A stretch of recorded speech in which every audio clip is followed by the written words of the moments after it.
I'm Belle Cole, and I am lead for Organizing for Action in Marin. And we have here the other co-sponsors, OFA Sonoma. Would the two people representing OFA Sonoma please stand? Yeah, I don't see them. Yeah, Linda Hemingway and Diane Wheeler, they've been helpful to us. Well, anyway, and also Sue Hutner from Berkeley.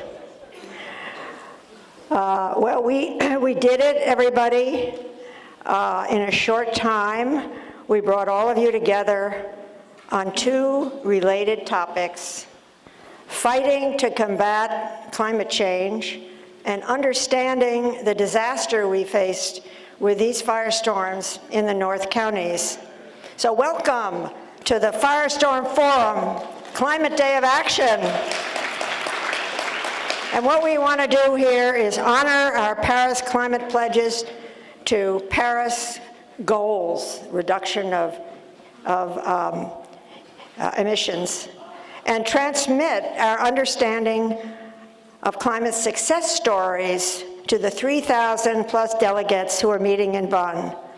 So I invite all of you to build the buzz that there's action happening throughout their networks. Ask them to take and tweet photos during this event using hashtag OFA Action and hashtag still in. Please do that, because this is all going to get transmitted nationally and to Bonn, Germany. And I want to acknowledge those who helped bring this together, our colleagues in Sonoma, I mentioned them, who explained the reality of the fires and how sensitive we must be in talking about these events. Our OFA climate team, Françoise, where are you? Raise your hand. Yay, Françoise, she did a lot to help. And Sue Hutner and many other hands. Our supporters, you can see from the tables around, and the vital services that we've gotten free, which is CMCM, who are recording this for posterity, Ed Dale from Cityscape, who produced the very handsome program, Reed Fromer and his Freedom Song Network of Marin for their music. Yay. Well, now I have the distinct pleasure to introduce our Congressman, Jared Huffman, longtime climate champion. It's not only an honor, but an opportunity to let him know how much we count on him in DC. Much what we want to do, what we do is inspired by him. How moving and essential it is to have a friend who is truly generous with his time and ideas. An example is his presence here today. Thank you, Jared, for dropping by and enriching our day. This year, we're especially grateful. You do a lot, but we're introducing the Arctic Ocean Drilling Act, and then the probe of ExxonMobil, and your amazing town halls, which many of us have participated in. So we now have a few welcoming remarks from Congressman Huffman.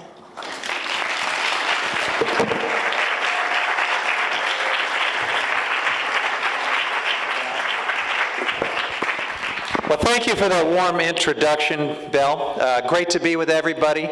A big salute to OFA Marin, to Mill Valley Can. I understand Indivisible is here. I know the Citizens Climate Lobby is a key part of this coming together, the Marin Leaders Network. Just always great to be with all of you, and thanks for continuing to have these calls to action and these meetings. It's been a heck of a year, hasn't it? You know, I could talk about all the horrors of the past year, but it gets a little bit depressing. And so let's not do that. Let's instead talk about how wonderful the response has been in this community. I'm so proud of this community that I am honored to represent, because even in the days right after that dark election last year, the despair lifted pretty darn quickly. We very quickly moved into action mode. We're not going to just take this lion down. And it was manifested at the Women's March. I'm sure I see a hat right there, so I know we've got a marcher. Lots of marchers in this room. An amazing turnout. It has manifested in the Scientists' March and the town halls that I've had. I've had more than 25 town halls since that election. And it pretty quickly became clear to me that probably the best thing I can do as your congressman is just give people an opportunity to engage and to come together and to pool their collective energies in this critical resistance movement that you're all a part of. So I've had town halls working with Bell and many of you. We had one on climate at Dominican University and packed the house. We had a town hall on a Monday at noon at the Veterans Auditorium at the Civic Center, because we started out at several other locations and the response was so big we kept moving to bigger and bigger locations. We finally had the biggest venue in all of Marin County for an event on a Monday at noon. Over 2,000 people showed up. We filled it.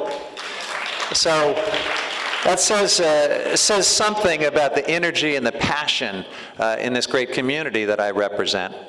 And you have already made a difference. We've certainly made a difference by pushing back on this terrible, wrong-headed attempt to take health care away from millions of Americans. The ACA remains the law of the land, and those protections are still the law of the land, because a lot of people just like you got involved and took actions, and it really did move the needle. We're going to need that same action and that same passion to push back against this terrible tax plan in the days ahead. So take a look at this Republican tax scheme.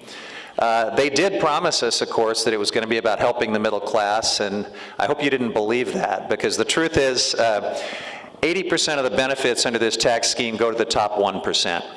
And as Californians, we really get the shaft. They take away our ability to deduct state and local taxes. That's a big, big deal, not just for the middle class, but for all Californians. They take away, amazingly, in this critical moment after these wildfires have ravaged our region, they take away our ability to deduct disaster impact costs, believe it or not. And you know, just to put a little salt in the wound, those state and local taxes that you would no longer get to deduct, corporations can continue to deduct them in full. So that and the estate tax and the other provisions, you add it all up, this is highly stacked in favor of the 1%. It's the last thing we need to do at a time when we have the worst wealth and income disparity that we've seen since the Gilded Age. This plan would actually make it worse. So we're going to need all of you to stay woke, as they say, to stay tuned in and ready to take action. I think if we do that, if we do what we have done time and time again over the past year, we can stop this and we can redirect it into a more productive conversation where, you know, maybe we can do something that can happen on a bipartisan basis, can really be good for people.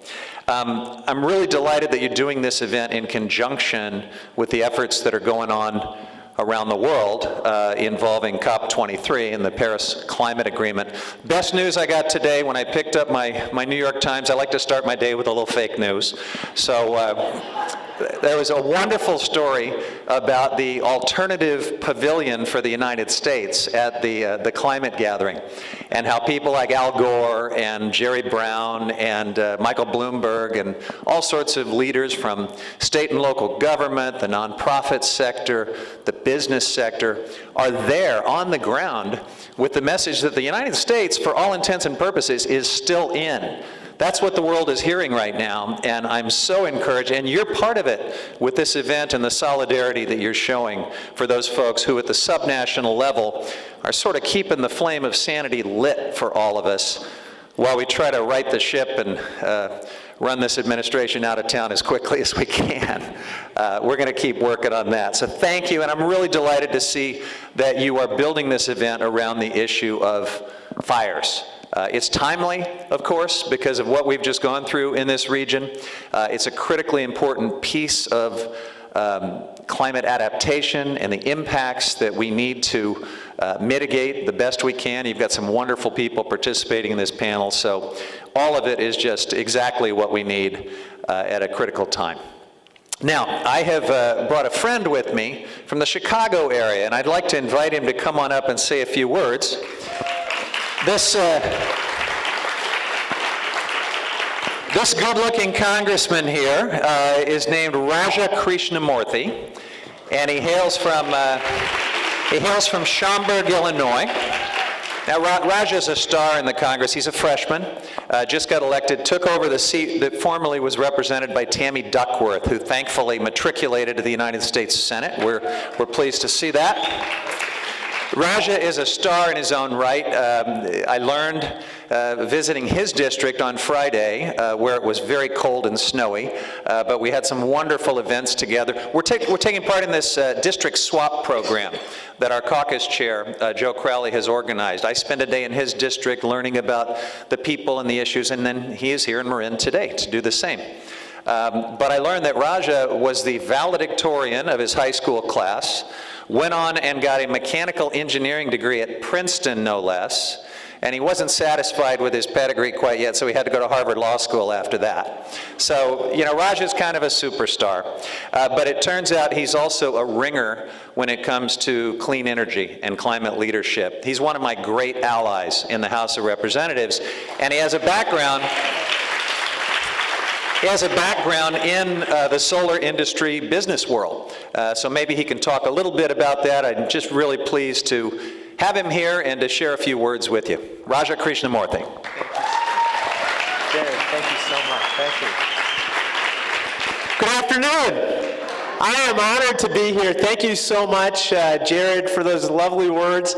I should tell you I was sworn in on January 3rd. This was my first term, and my 8-year-old son said to me, "So today is your swearing-in day, isn't it?" And I said, "Yes." And he said, "What bad words will you be saying today?" And I think that over the course of the past year, we've probably uttered some words to reflect our thoughts about the new administration that has come to Washington, D.C. But that being said, I want to observe the 3 rules of public speaking, Jared. Be short, be sweet, and be gone. And so I only want to make 3 points. First of all, can you give it up for Congressman Jared Huffman? He is one of the most hardworking, most affable, most cooperative, most candid members of Congress I've met. And I don't say this lightly, but Jared is also probably one of the most decent people you'll find in Washington, D.C. And I really mean that with all sincerity. With all sincerity. You could not have a finer member of Congress. You really can't. And I hope that you support him to the utmost in every regard with regard to his agenda. Please, please, please. Second point is, I am the first member of the solar industry to be in Congress.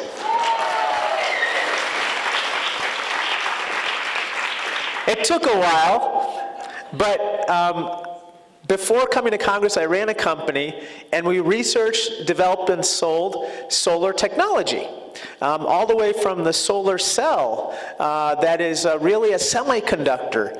And what I have to say is this: regardless of what our president does or does not do, the solar revolution has come, and it is here to stay. I'm convinced of it. I'm convinced of it. The cost of solar energy is rapidly falling because of innovations that continue to take advantage of semiconductors.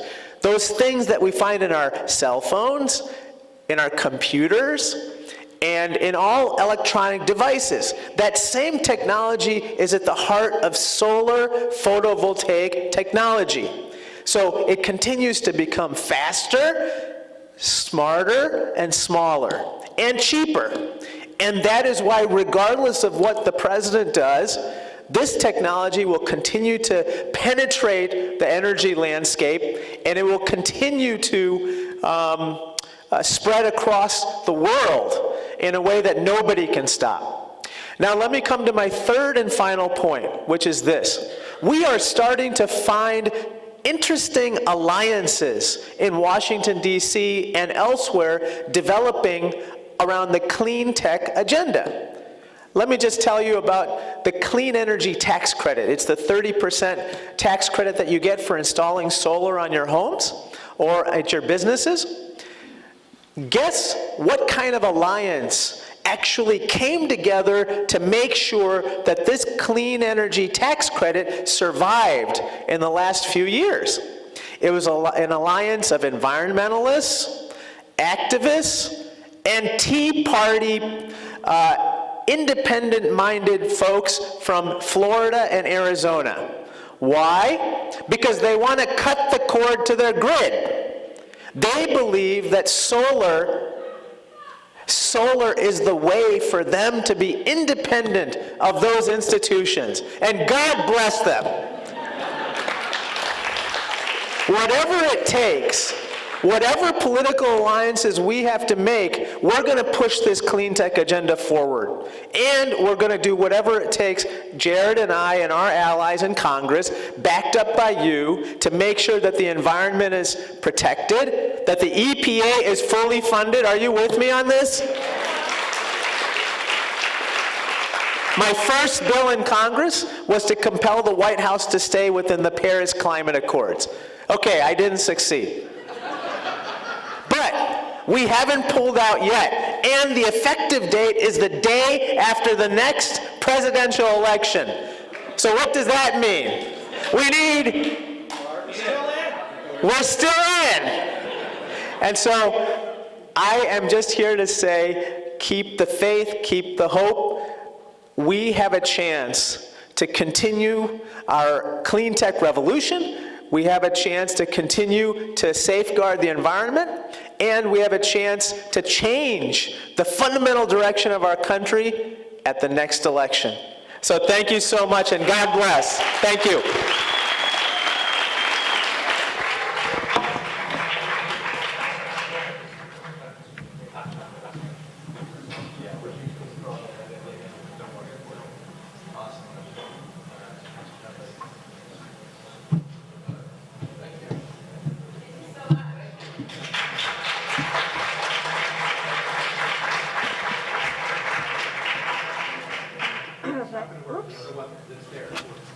Where? Should be right there. This is not working. Wherever he left it. It's on the floor. No, it's the orange cord. Okay. Sorry. We want to thank them very much. To have Congress represented this way is very heartening. I just didn't say where we're moving now. We have a very packed program, and before I begin that, I just want to welcome Supervisor Damon Conley. I understand he's here. Hey, Damon, thank you. Yeah. And so that gives the two supervisors who have been champions and hard workers, and we are very pleased about having them here with us. The program is now going to be turned over to our moderator, David Kunhart, and he will handle both the keynote speakers who, did all of you have a program? Did you get a program outside? Good, because you should have one. They're really good. And then will be followed by a panel which will deal with both the climate issues, the fire issues, and planning and disasters. Here you go. Let's thank Belle for pulling this all together.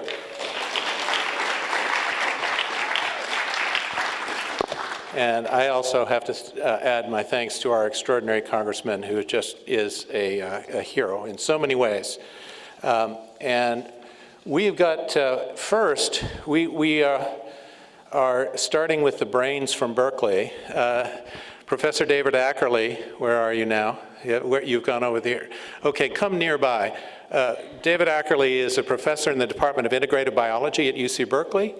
He received his PhD at Harvard, has taught at Stanford and Berkeley.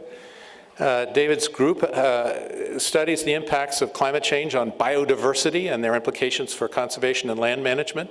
He co-leads TBC3, the Terrestrial Biodiversity and Climate Change Initiative, focused on climate change impacts and adaptation strategy. David also helps lead the Climate Readiness Institute.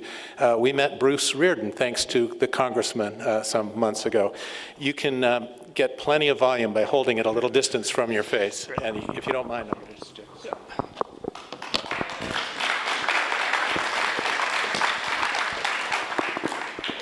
Thanks very much for the introduction, and thanks to OFA for pulling this together and the invitation to speak.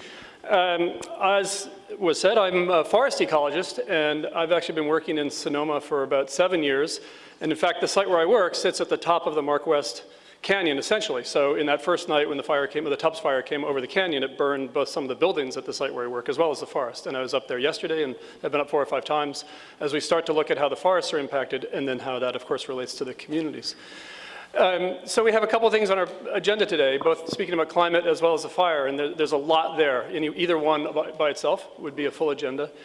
But I think since it's actually 4 weeks to the day, it's Sunday today, 4 weeks to the day, it was this evening that all these fires broke out.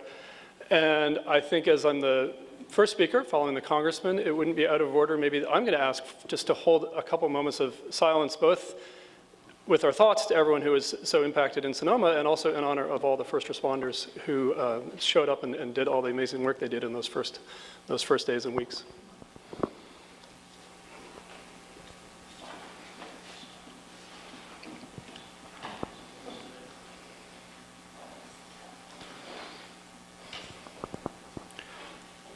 Working on fire is one of the most difficult environmental issues as an ecologist and as anyone, I think, who's engaged in it.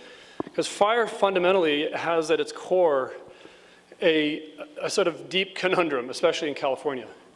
There's absolutely nothing good when people's houses burn down and when people lose their lives and lose their businesses. There is no side to this that we can look at and say that this is a part of something that we ever want in our communities. As an ecologist, we hold these very different set of ideas that fire is not only inevitable in California. There is no way to live in this climate, and we can say more about that, and not deal with fire. That's not an option, and we tried that. We know it's not an option. We tried for 50, 60, 80 years to try to live without fire, and that hasn't worked. And beyond the fact that it's not possible, we know from many years of experience now that California forests not only are very resilient in the face of fire, they have evolved in the face of fire for millions of years. Some of them, in fact, the forest health really is promoted by fire when it comes through. And we have seen the negative effects of long periods of suppression in systems that have lived with fire for a long, long time. So we start with this deep dilemma that in the natural landscapes and in the parks and in the forests, we know that this is both the recurrent, normal, inevitable, and in some cases, something that we believe would be good for the health of the forests. And when it spills over into our communities, there's absolutely nothing good about it. And fundamentally, we will never get out of that dilemma of it being, on the one hand, something that we believe has some value in the landscape, and on the other hand, something that we absolutely have to protect our communities from.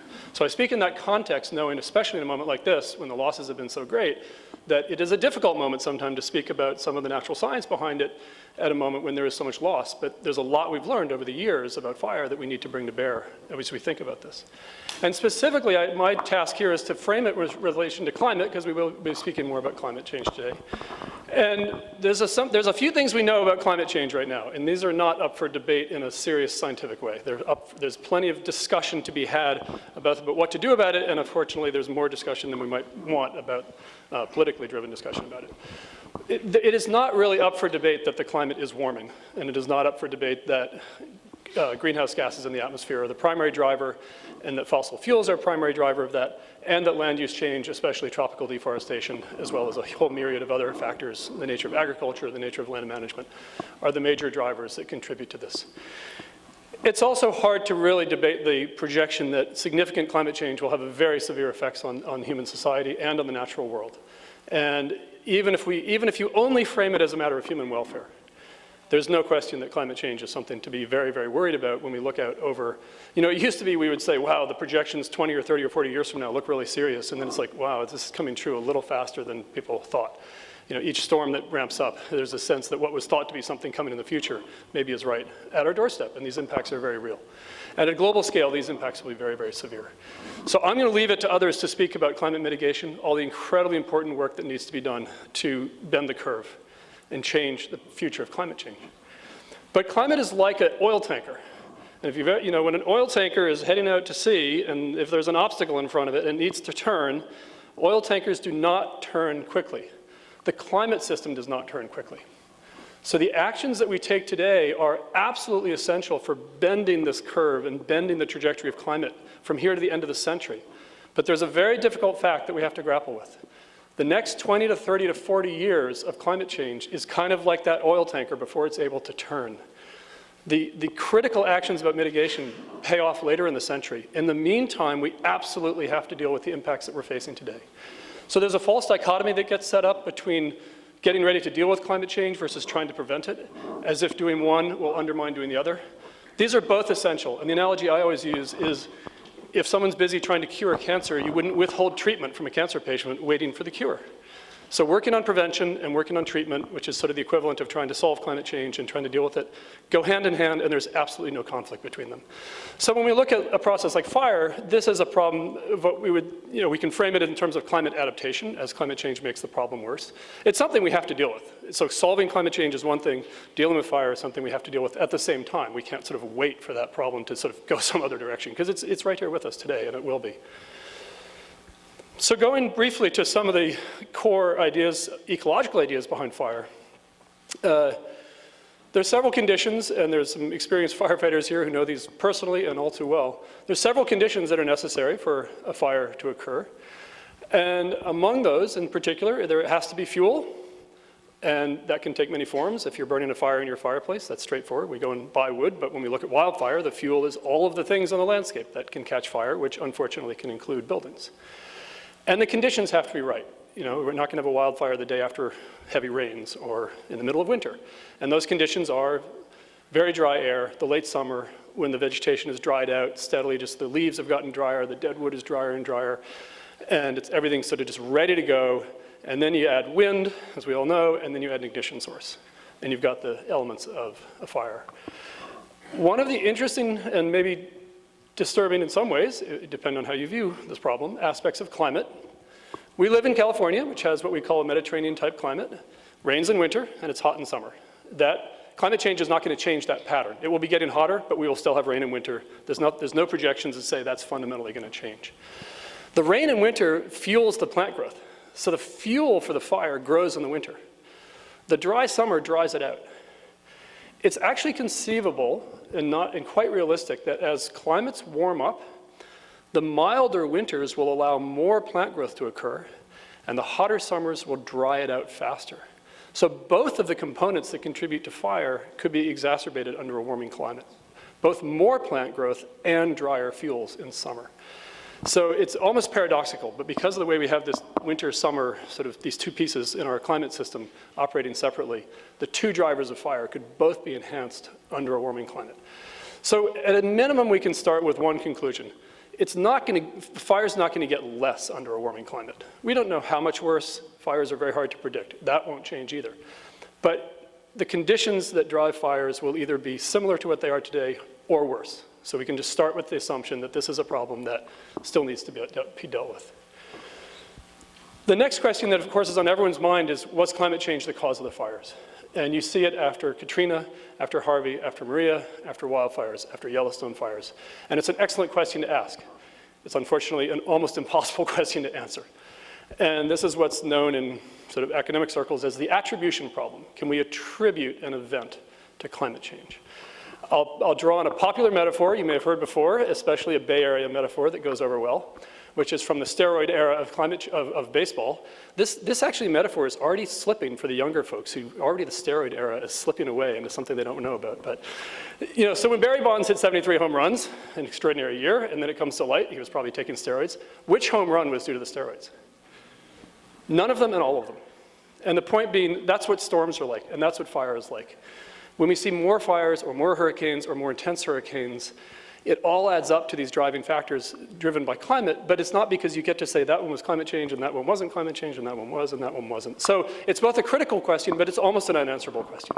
Because really the only relevant data becomes whether the frequency of fires has increased over, say, a 30-year period, not each individual fire. So all the conditions obviously were there this fall, the buildup of fuel, the dry air, the high winds, but we can never pin any one to climate change. But we believe that a changing climate will make these conditions more intense in the future. So that is a general sense of how, as a climate scientist and ecologist, you would approach and think about this problem of climate and fire.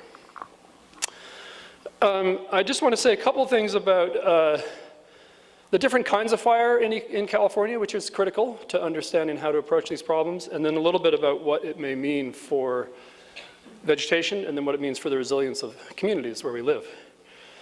There's really, there's not a fire ecology of California, there's kind of 3 fire ecologies, at least, and then it gets even more nuanced in the details. But at a minimum, the important thing to understand is grass does one thing. Grass catches on fire, the fire moves through very quickly, it doesn't maybe get too hot, it can get very hot for a very brief period of time, it can spread fire very quickly across the landscape, but it's limited by the amount of fuel. The grasses don't build up. They're not a forest, right? Okay, so the grass fires are one very important phenomenon. There's another kind of fire that we talk about in vegetation, which is called a canopy fire or a stand replacing fire. These are fires that will burn off all of the above ground vegetation or kill all the above ground vegetation. This is characteristically what happens in chaparral, which is, I'm sure, not lost on the folks in this room, what is sitting there right on the slopes of Mount Tam, and a constant source of concern. So chaparral, when it burns, it all burns up. There's no way to have a partial burn of a chaparral. It's just not the way that vegetation burns. And bishop pine is actually similar, the vision fire at Point Reyes. Bishop pine is sort of the nature of that plant and the evolutionary history of that plant. The entire forest will go up, and then new individuals germinate and take seed and are replaced. The third kind of fire is what is called a ground fire, sometimes called a stand maintenance fire. This is characteristic of ponderosa pines in the Sierra Nevada, and it's characteristic of oak woodlands. And the normal, always a difficult thing to judge, but the expectation when a fire comes to an oak woodland is that it burns down through the understory. It could kill the seedlings, it will burn off all the dead fuels, clean out the understory. But oaks are enormously resilient. They have very thick bark. They're rarely killed by the fire. They resprout vigorously. So the adults, in fact, survive this event, and it's kind of a resetting of what's happening underneath the forest on the ground floor. So the critical concern as fire ecologists and as vegetation managers and as citizens is sort of, are the fires that are occurring what we expect? Are they characteristic? And the big concern is when something like a ponderosa pine forest or an oak woodland literally goes up in flames, the trees are killed, or at least they're killed above ground, what's called a very high severity fire, in a system that normally wouldn't experience that, or it's not what we believe to have been the evolutionary history. So there's some of that in Sonoma. There are stands of oak trees that are torched, especially the ones that burned that first night, Sunday night, when the wind was blowing and the fire was very hot. And then over the subsequent days, in many places, and this has not yet been mapped completely, this is all, people are feverishly working to map the fires and map the fire severity. Over the course of days, a lot of the fires settled down, burned through the oak woodlands, and most of those oaks weren't killed. They'll survive, the thick bark protected them, and those forests sort of had this cleansing effect, almost cleaning out dead fuels and recovering. So the one message that I think is really critical is as if, when I look at a forest after a wildfire, I never look at the forest and say the forest was devastated by the fire. And this is you'll see this all the time. And it's hard to avoid that kind of language. It's hard to avoid that kind of personal feeling. Homes are devastated by fire. Forests are resilient and have evolved in the face of fire. And even when the trees are killed sometimes, these forests will recover. And it's a very important message. And I think there's a lot of sense in Sonoma of like, what do we need to, we just need to do, this sense of needing to act.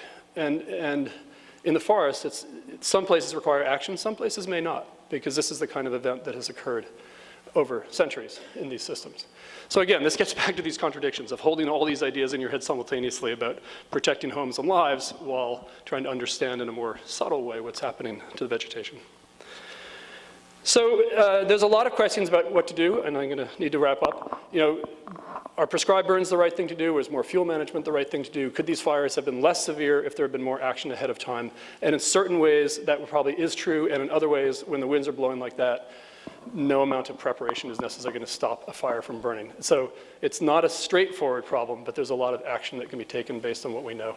And you know, and then the challenge of what these fires became was a wildfire becoming an urban fire. And once they hit the neighborhoods and once they hit the city, it's a whole different problem.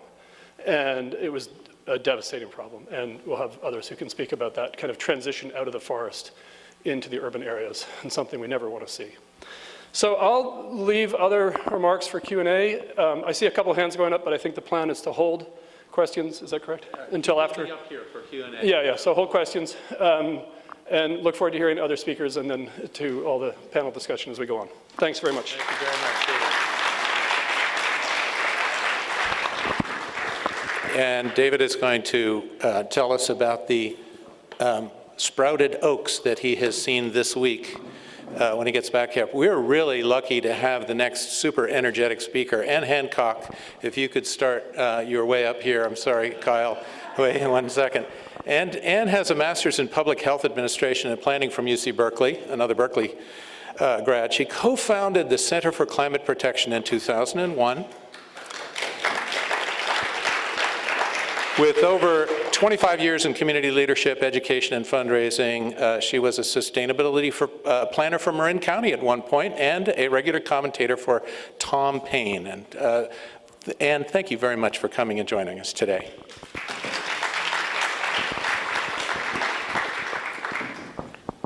Good afternoon. It's my pleasure to be here with you fellow climate activists and talk about speed and scale solutions. And it really is good to be back here. I was thinking about, you know, Don had Vision Fest here long time ago, Don Weiss. How many of you attended Vision Fest way back when? See? So let's start with a parable. And this is about a community that lived by the side of a river. And one day they were there and they saw some babies, or saw a baby coming down the river, and they jumped in and saved the baby. And then a little bit later, another baby came down the river and they jumped in and saved that baby too. And then the next day, some more babies came down. And pretty soon they had to mobilize the whole community to save those babies that were coming down the river. And one of the teams was there by the side of the river, and a couple people stripped off and said, "We're going upstream." Wait, we need you, stay here. No, we have to go up and find out who's throwing all those babies in the river. So with climate protection, we need to go upstream and find out what the cause of the problem, the crisis is. And it's not easy. We have to be smart and strategic, and it's not necessarily very rewarding, but we have to do it. The journalist Ross Gelbspan years ago made a quote that I still think is the best expression of the situation we're in.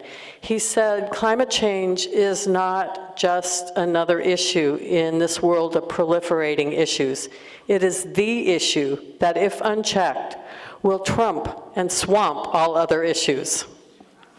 Sorry about that. So, Go together.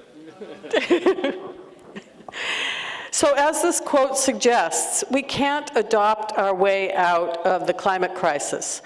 Consider these facts.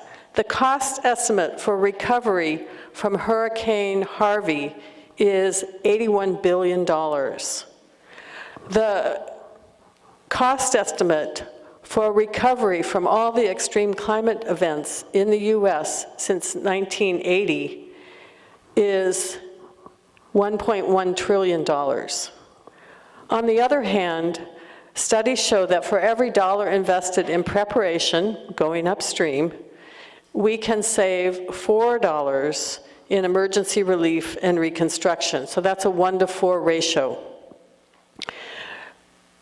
In the Stern report issued about 10 years ago, the ratio is 1-to-20. The Stern report found that 20% of the world's GDP will go into dealing with climate impacts, and that number will grow. Whereas if we invested 1% of the world's GDP, that we could forestall the worst of the climate impacts. So there's a 1-to-20 ratio. Let's remind ourselves, as David said, that it's a false dilemma, a false dichotomy to say that we either have to go upstream or we have to be by the side of the river. We need to cure and we need to prevent. We need to pull those babies out and we need to go upstream. We need to mitigate and we need to adopt. At the Center for Climate Protection, we are focused on mitigation, on the prevention side of things, because we believe firmly that, once again, we cannot adopt our way out of the climate crisis. So what do? First, it's good to remember that we are powerful, and we've got a beautiful track record in Marin and Sonoma to show that. In Marin, you lifted up against extreme odds Marin Clean Energy and started serving customers in 2010.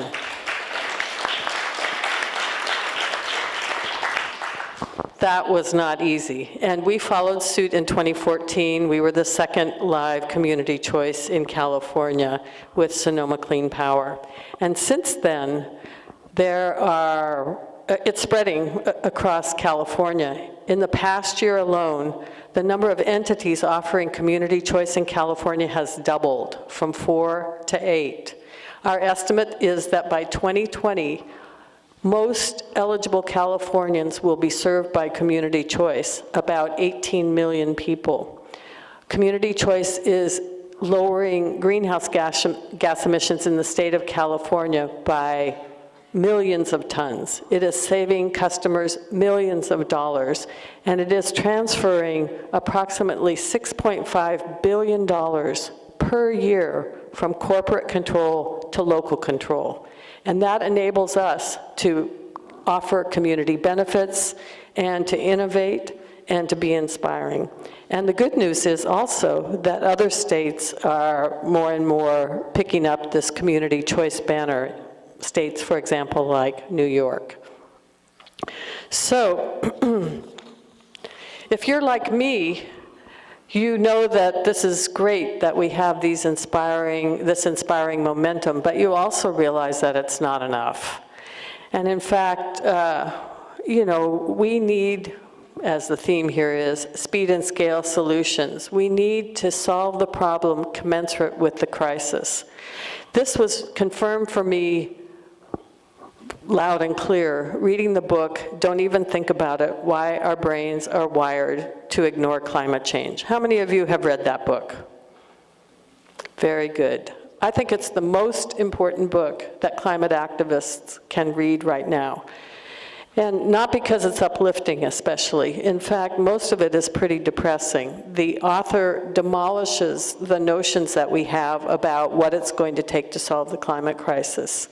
At the end, he offers some hope. He says that we need to look at religion because religion is not science-based, and yet billions of people mold their lives around it. So what is religion doing right that we can apply to the climate movement? So we've been at the Center for Climate Protection experimenting with this for the last year, and we're pretty excited about the results of it. Our formula is to marry powerful fellowship, and this is fellowship that grows exponentially with committed, disciplined activists, and then marry that growing body of fellowship with solutions that are powerful and of a certain type, and I'll talk about that in a second. And that is how we are going to spread the speed and scale solutions that we need and deliver the impacts for greenhouse gas emission reductions. Now, I want to acknowledge here something that we all recognize, which is that these ingredients, powerful fellowship and powerful solutions, are not new. It's just that we think that we might be putting them together in a unique way. So let's talk about the ingredients for a second. Fellowship, first of all, 2 points. According to the evidence, we don't need everyone. In fact, according to the evidence, we only need 3.5% of people for critical mass. And I have to say that this was a relief to me when I found this study. And then the second thing is, as I mentioned before, that the experiments that we've been doing at the Center for Climate Protection about how do we create fellowship have really astounded us and given us hope. As for the solutions, they are not all created equal.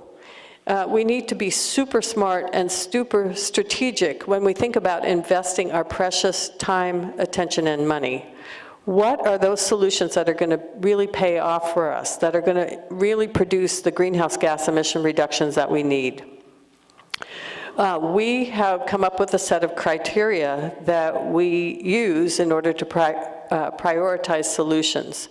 And these are, of course, number one, to significantly and rapidly reduce greenhouse gas emissions. Two, that they're policy-oriented and policy of a certain type that unleashes market forces that then changes the behavior of people and captures the other 96.5%. And we can see this with community choice, how well that works.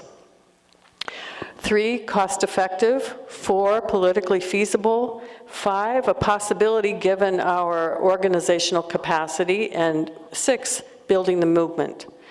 So we determined that the highest and best use of the Center for Climate Protection's investment and resources, given our organizational capacity and given what's happening at the national level, is to focus at the state level to accelerate California's leadership.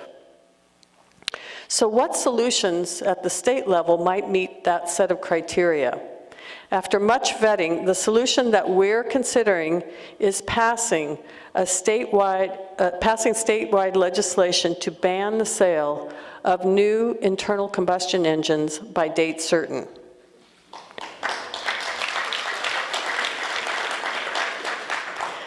We can't do this alone, obviously. And this solution is not so far-fetched. China, India, European countries, and automakers are all preparing for the end of the internal combustion engine. So we need to help accelerate that.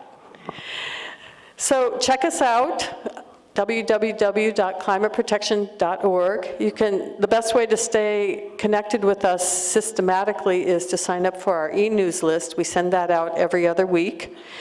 And we welcome your feedback, and we welcome your partnership. In closing, I want to relay something from our fellowship work about hope and resolve.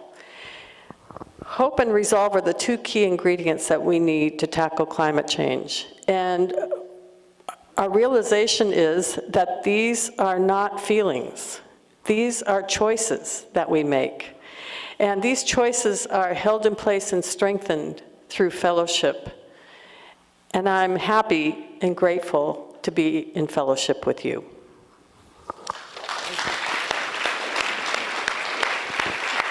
Now, you are intending to leave. Can you leave your speech with me? You need to leave, is that what I hear? Or do you want to stay up here? I need to leave at 5:15. Okay. Gentlemen, if you could come up. Thank you so much, and I hope that she can stay, but she has to leave very soon. We are especially honored. Oh, you only have one associate with you right now. They're going to stay, but ready to respond. Okay.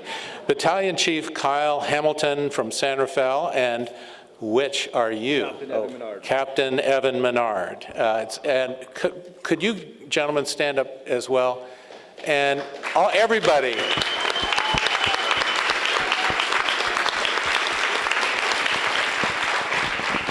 Hello.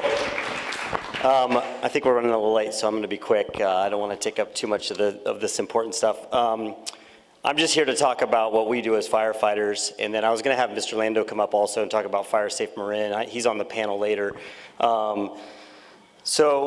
As Professor Ackerley mentioned, the forests always are healthy at the end of the fire. And so although it is important for us to go in and protect the environment, our number one focus is always on life safety. And so for these fires that happened up in Sonoma and Napa that can happen here and have happened here, Our first concern is to try to prevent them and minimize them as much as possible by quick response and fast attack, but also making sure that the citizens and residents and guests of the area get out safely. So before I turn the microphone over to Captain Menard, who was up at the Atlas fire that night,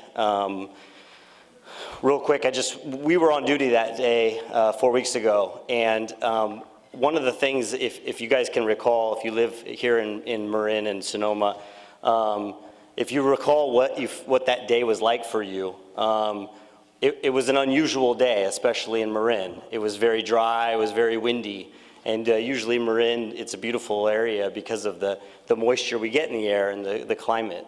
And so we need the public to be aware of those types of conditions and to have the same effect it does on us, where it makes the hair on our arms stand up a little bit and go, okay, I need to be hyper aware of the conditions so that if something does happen, I can be prepared and make the appropriate action.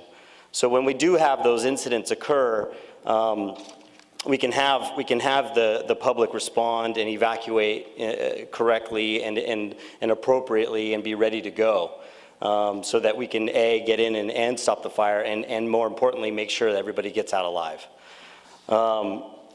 The San Rafael Fire Department has a couple numbers I just want to share. So far in 2017, the Vegetation Management Program has facilitated the removal of more than 400,000 pounds of vegetation and flammable debris from residential land in the wildland-urban interface. We've worked with Public Works to clear 45.5 acres of city open space and 130 acres of fire trails, watersheds, and head walls. So if you're a resident of San Rafael, and Mr. Lando can speak more about just the Fire Safe Marin side, but in San Rafael, you can go to our website, you can enter in your address, and find out if you are part of the wildland-urban interface and affected by our vegetation management ordinance. And then there's also more information about how we can assist you in your neighborhood in reducing those fuels so that we can try to stop these fires from becoming very large. And then also we have a free fire hazard assessment request form, and I'll make sure we get them passed out, and they're available at any fire station, where we can make sure we can come out, we can inspect your home and surrounding vegetation, an assessment of fire-resistive building construction, and make sure the water supply in the area is good to go, and then also give you some education on the Ready, Set, Go program. So that's the boring stuff. Now, Captain Menard was on the fires that night. I'm just the guy that talks on the radio. He actually puts the water on the fire. So, Evan. Well, thank you for having us. I'd first like to say that I drive a hybrid plug-in and I have solar. So all big movements start with the individual. So you're all doing the right thing by being here.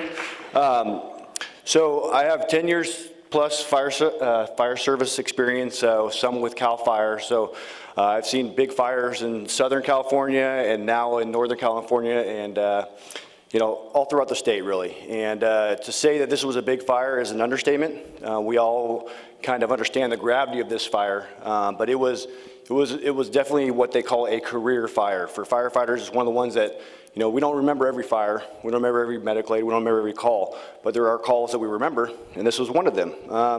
So we got the call from the chief saying, hey, there's stuff going on up north, they need some help. So as a San Rafael firefighter here, I'm proud that we were able to at one point send 5 fire engines from our department, and that's a huge thanks to everyone, all the firemen and women in our department that backfilled behind us, that were allowing us to be able to go up there and help out, because we all wanted to be there and help out.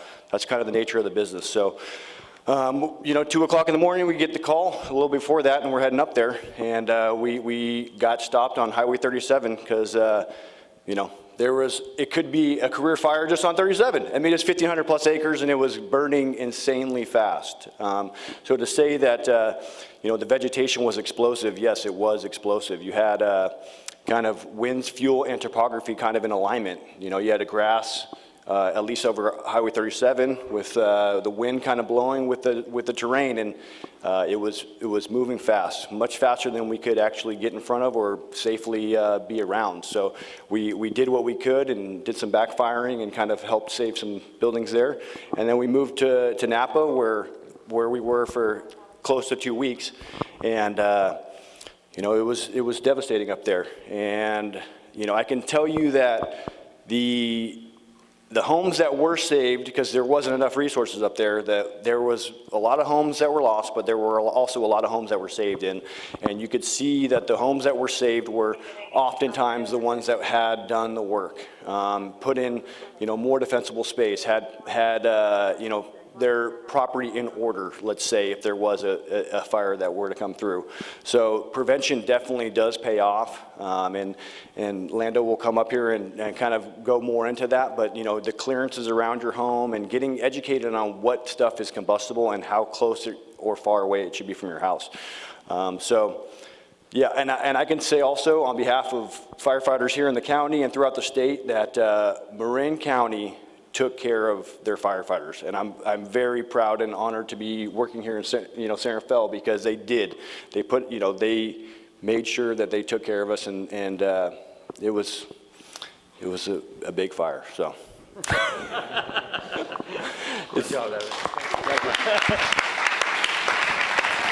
Stay up here, stay up here, stay up here, stay up here, stay up here if you could, just take a seat. We are honored to have Tom Lando from FireSafe Marin, a third-generation Marin native. Todd has worked for 26 years in the fire service, including 19 years as wildland and municipal firefighter. He studied forestry and wildlife management at University of Montana. Earned a bachelor's in urban planning, environmental conservation and restoration from Sonoma State. He specialized in community wildfire protection, and this is pretty cool, served as executive director of FireSafe San Mateo County, the nation's first FireSafe council. So we're very fortunate that he brings that FireSafe knowledge back to here to Marin. He's going to speak for a couple minutes, and then all of these folks will take a couple of questions. Okay? Yeah, thank you. Thanks for having us. Sure. Yeah, very proud. I serve on the union executive board for the firefighters union here in Marin County. Very proud of these guys who were actually on the ground fighting the fires for 2 weeks, along with about 5,500 of their brothers and sisters from really across the western U.S. and from as far away as Australia.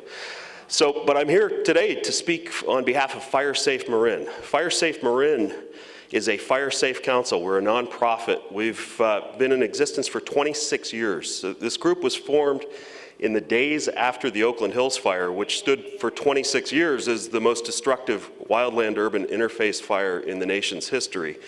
Unfortunately, it's no longer the most destructive. It's been pushed down the list to number 2 by the Tubbs fire, the Atlas fire, and the fires in Napa, Mendocino, and Sonoma County last month.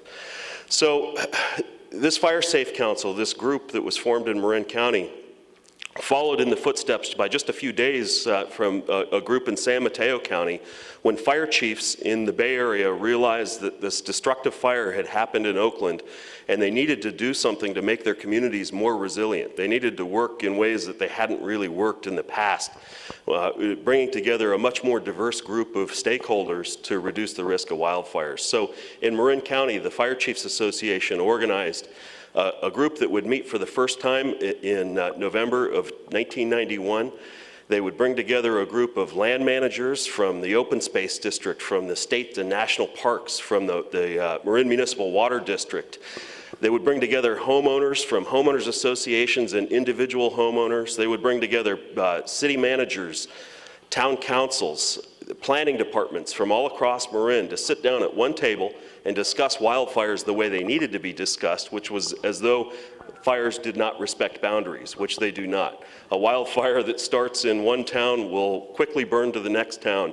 And if these towns have looked at those fires on an individual basis and felt that somehow they were protected because of what they were doing in their community, they were looking at it wrong. They needed to understand that the fires could cross boundaries with out regards to the individual planning districts that exist. And this was incredibly important in Marin. So this group has met for 26 years every month to discuss these issues. We take it extremely seriously, and we're not doing anything tremendously different this month that we weren't doing a month ago before these fires happened. But we are finding that there's a certain amount of community interest that may not have existed just 6 weeks ago. And we're thrilled for that. We've talked for a long time that we saw the interest in the community in wildfire preparedness drop dramatically as the years went on past the Oakland Hills fire.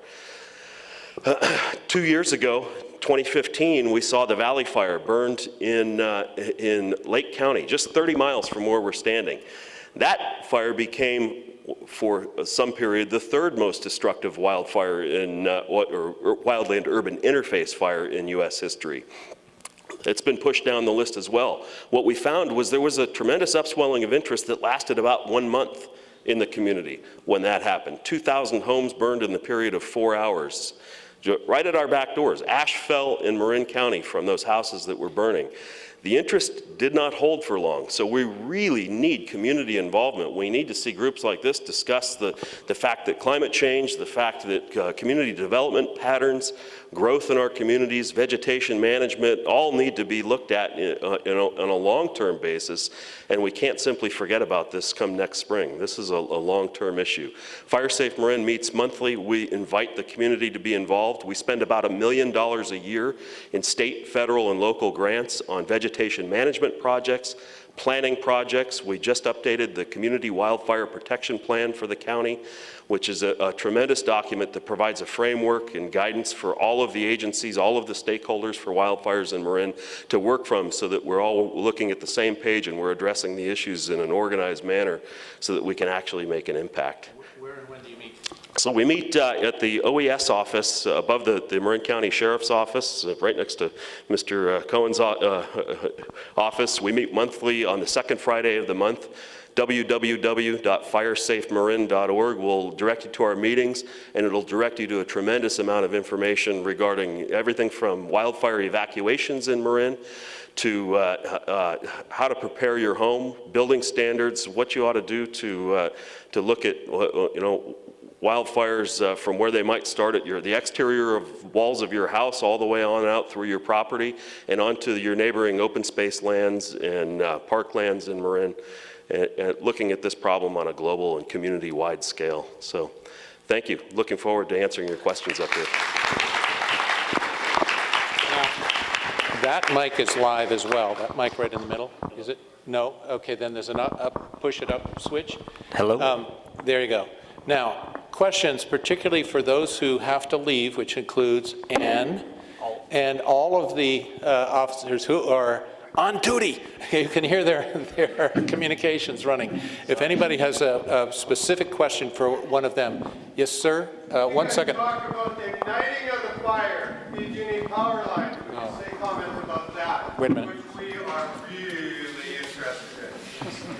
Right now, the causes of those fires have not been determined conclusively. Oh, yeah, use the mic. It's undoubtedly there will be power lines near the ignition source of some, maybe all of those fires. That's tough to say. We don't investigate the fires. They're under investigation right now. Power lines are a source of a lot of fire ignitions in the state of California. I think an important question is whether there's negligence behind the management of vegetation around those power lines or not. It's really difficult to say. I point out frequently that a power line might start a fire if a car drives into the power pole. Whether or not there's any negligence on the part of the power company is questionable in a case like that, and we're going to have to wait and see what the outcome of the investigations are. They're being independently investigated, and I trust that they'll come up with a good conclusion. And I would remind the folks of David Ackerley's statement earlier. There's really 3 sets of things that you should be thinking about. One is the specific fuel, the ground conditions and temperature conditions, and finally the spark. So there's not a single cause. Other questions? Yes. Hi, thank you very much. I want to really thank all of you for doing this. It's so important that we get this consciousness and the connections with climate change, community action, and very real issues of the fire. My daughter lost everything in the Tubbs fire, and I was just up there today, and the devastation is incredible. And I've also worked a lot with forests, and the Forest Service fire budget, the Forest Service entire budget for the agency has been overtaken by fire. And one of the things that I've been thinking about is if we want to have communities come together and help with all the things we're talking about, both the resilience and first response, how do we pay for the things that we need to do given this huge upswing of need? I mean, there's so many brilliant, sustainable solutions for communities to come up with to rebuild and do all these things, but given the denial of climate change and things from on top, coming top down, do people have solutions to how we can come together and start not just, paying for this, but also how to rebuild our communities to take all this into consideration? And thank you so much for everything. It's a huge question. Well, the first part of that was probably best directed to the two congressmen that were here, in regards to the Department of Agriculture's budget for the Forest Service. As far as how to rebuild, a lot of those homes that burnt up, not saying it would have stopped all of them, but were built before the latest standards, and what we know now as far as, and Mr. Lano can speak more on that, but on the things that we do, the building standards we have now to prevent these types of occurrences. But the fire behavior that night was so severe that, it burnt a concrete tilt-up building. It burnt Kmart down in the middle of next to a highway. So it was severe that when the fire is hot enough and the wind is blowing strong enough, unfortunately, it doesn't really matter. It's going to burn. Ann, do you have any comment on that question? So that's a great question about how do we mobilize in order to get these solutions, and how do we sustain the momentum that we need, and that's what we're looking at with this notion of developing a disciplined, exponentially growing fellowship. That I'm beginning to believe that that's the only way that we're going to be able to solve these huge problems, is by joining together, making a commitment together, holding each other to account, and continuing to increase our ranks so that we can take on these problems, because otherwise they're just overwhelming. Let me add something that we've been really liking, which is from Bill McKibben. He said, the question I get asked the most is, what can I do? And he said, it's the wrong question. The question should be, what can we do?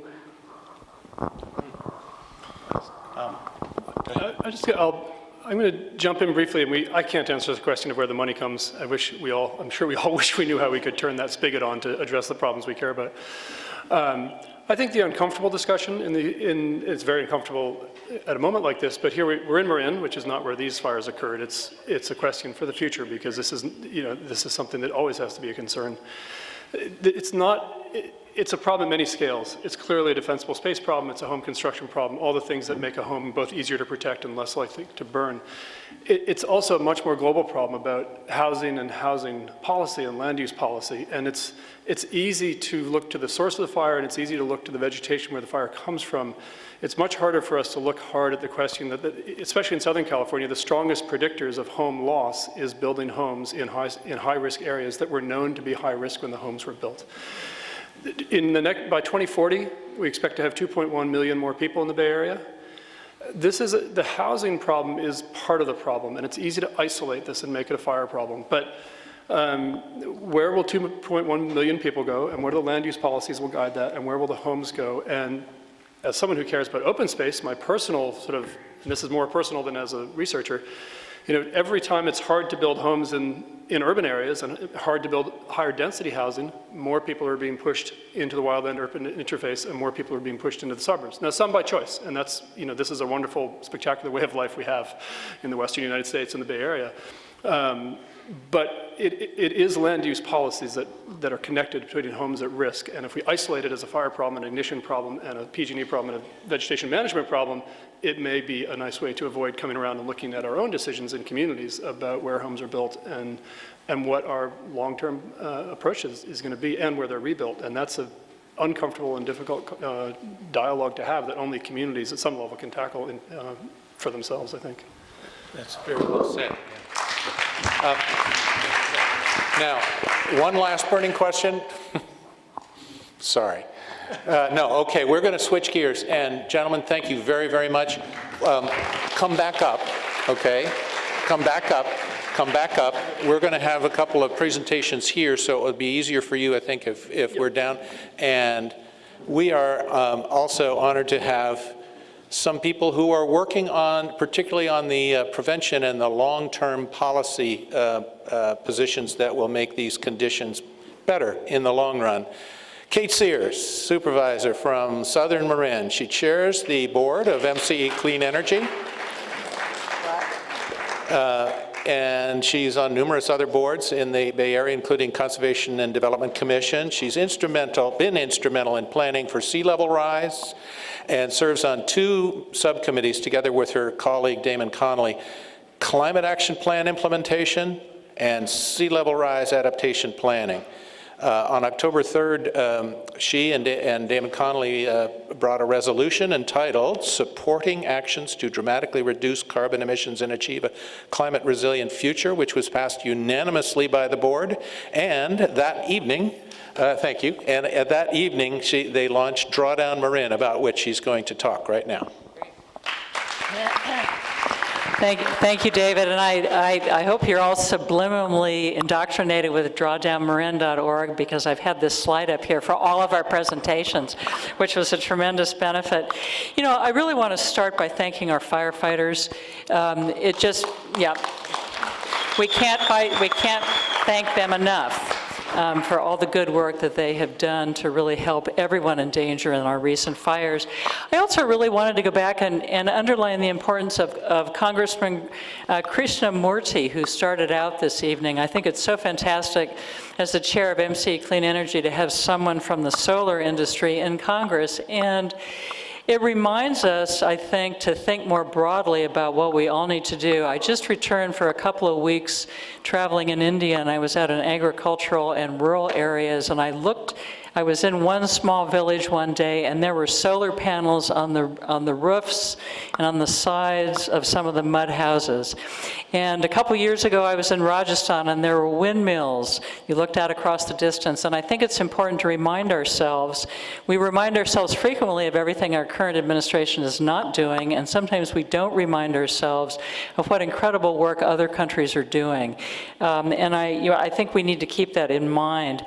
I also was looking at the New York Times. I'm sure many of you read the New York Times from Saturday, and there was a heartbreaking page in the paper, full page, that showed the endangered animals who have been further endangered and harmed by the fires and the hurricanes and all of the weather disasters we've been having because of climate change. And it just heightens the many, many reasons: fire, rising waters, health, endangered species in our environment. It heightens all the reasons why it's important for all of us to take action. So I'm just going to show you a couple of slides and then let my colleagues do some more talking. So the continued use of fossil fuels poses a clear and present danger on a global scale that requires the efforts of all of us to reduce climate change impacts by eliminating the use of fossil fuels whenever we can, as quickly as we can.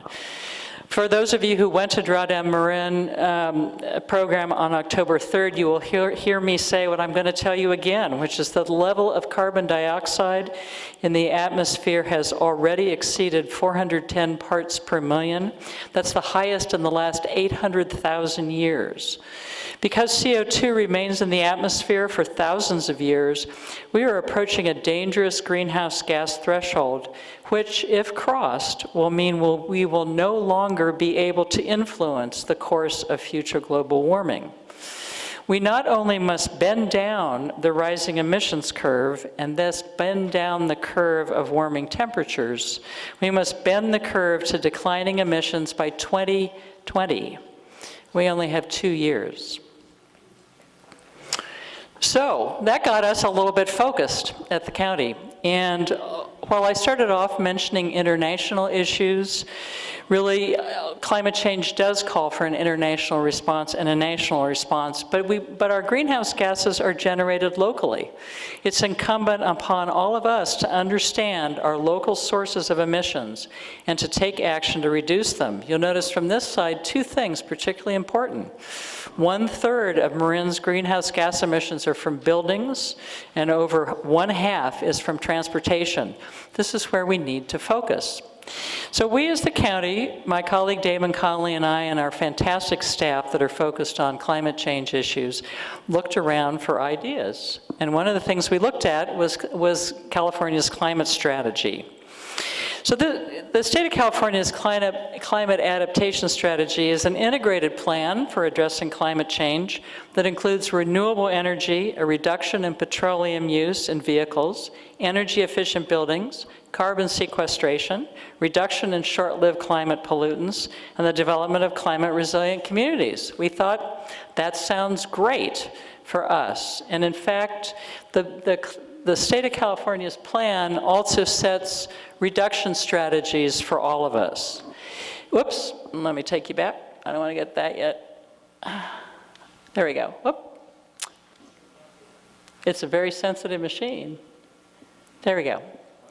So you'll note from this that we got some good news. Marin County has already surpassed our 2020 target that we needed to meet under state law, and really primarily we were able to meet that target early because of MCE clean energy. That's good progress. But moving the dial going forward and really taking action as quickly as we need to is going to be harder. And the timeline is urgent. All of us are seeing the news reports of changes to our environment that are happening much faster than anyone had predicted. So we swung into action and took a step that all of us as supervisors like to take. We adopted a resolution. And we hope everybody reads it because it's actually a really great resolution. So we adopted this resolution on October 3rd, and we convinced our entire Board of Supervisors to support actions to dramatically reduce carbon emissions and achieve a climate resilient future. Collaboration with community members, organizations, and local business is an integral part of achieving this carbon neutral future. And I was really sort of impressed by what Anne Hancock said, because I think she hit the 3 components that really matter: fellowship, committed activists, and feasible solutions. And I feel that we as a community, all of you in this room, we have that. So the resolution that our board adopted envisions a future in which Marin's energy comes from 100% renewable sources, excess carbon emissions are sequestered, and natural and community resources are managed for resilience to climate impacts. So we took that resolution, and that very same evening we launched Drawdown Marin, which is the initiative to really encourage all of us, all of you, to take the steps that we all need to take to make the change happen that has to happen. So Drawdown Marin and this initiative is really based on 5 strategies. And you know, a lot of our state initiatives, they set timelines for certain things to be done by 2040. There's some things to be done by 2030. This is just not fast enough for me. So on here you'll see carbon-free by 2025. I had tried to make that 2020, but staff convinced me that that was truly insane. And so I pushed it back to 2025. We're still going to have to work fast, and we're going to have to work hard. So what do these 5 initiatives, or really 5 strategies, mean? Countywide adoption of electricity from 100% renewable energy sources, low carbon transportation, including the rapid adoption of electric vehicles across all modes of transportation. I love the idea of a state law that says we can no longer purchase internal combustion engines. We'll see how that goes, but let's support it. Energy efficient buildings, including retrofit incentives for public, residential, and commercial buildings, and net zero energy standards for all new construction. Our staff is already working on drafting some guidelines for net zero energy standards for all new construction in Marin. It also includes dramatic reduction in food waste. You know, if you look at Paul Hawkins' book on Project Drawdown, you'll see that food waste is number 3, I think it is, on the impacts, what really causes greenhouse gas emissions. This is something that all of us, I was throwing out some kale this morning thinking, I'm not following my own advice. This is something we all can do better about.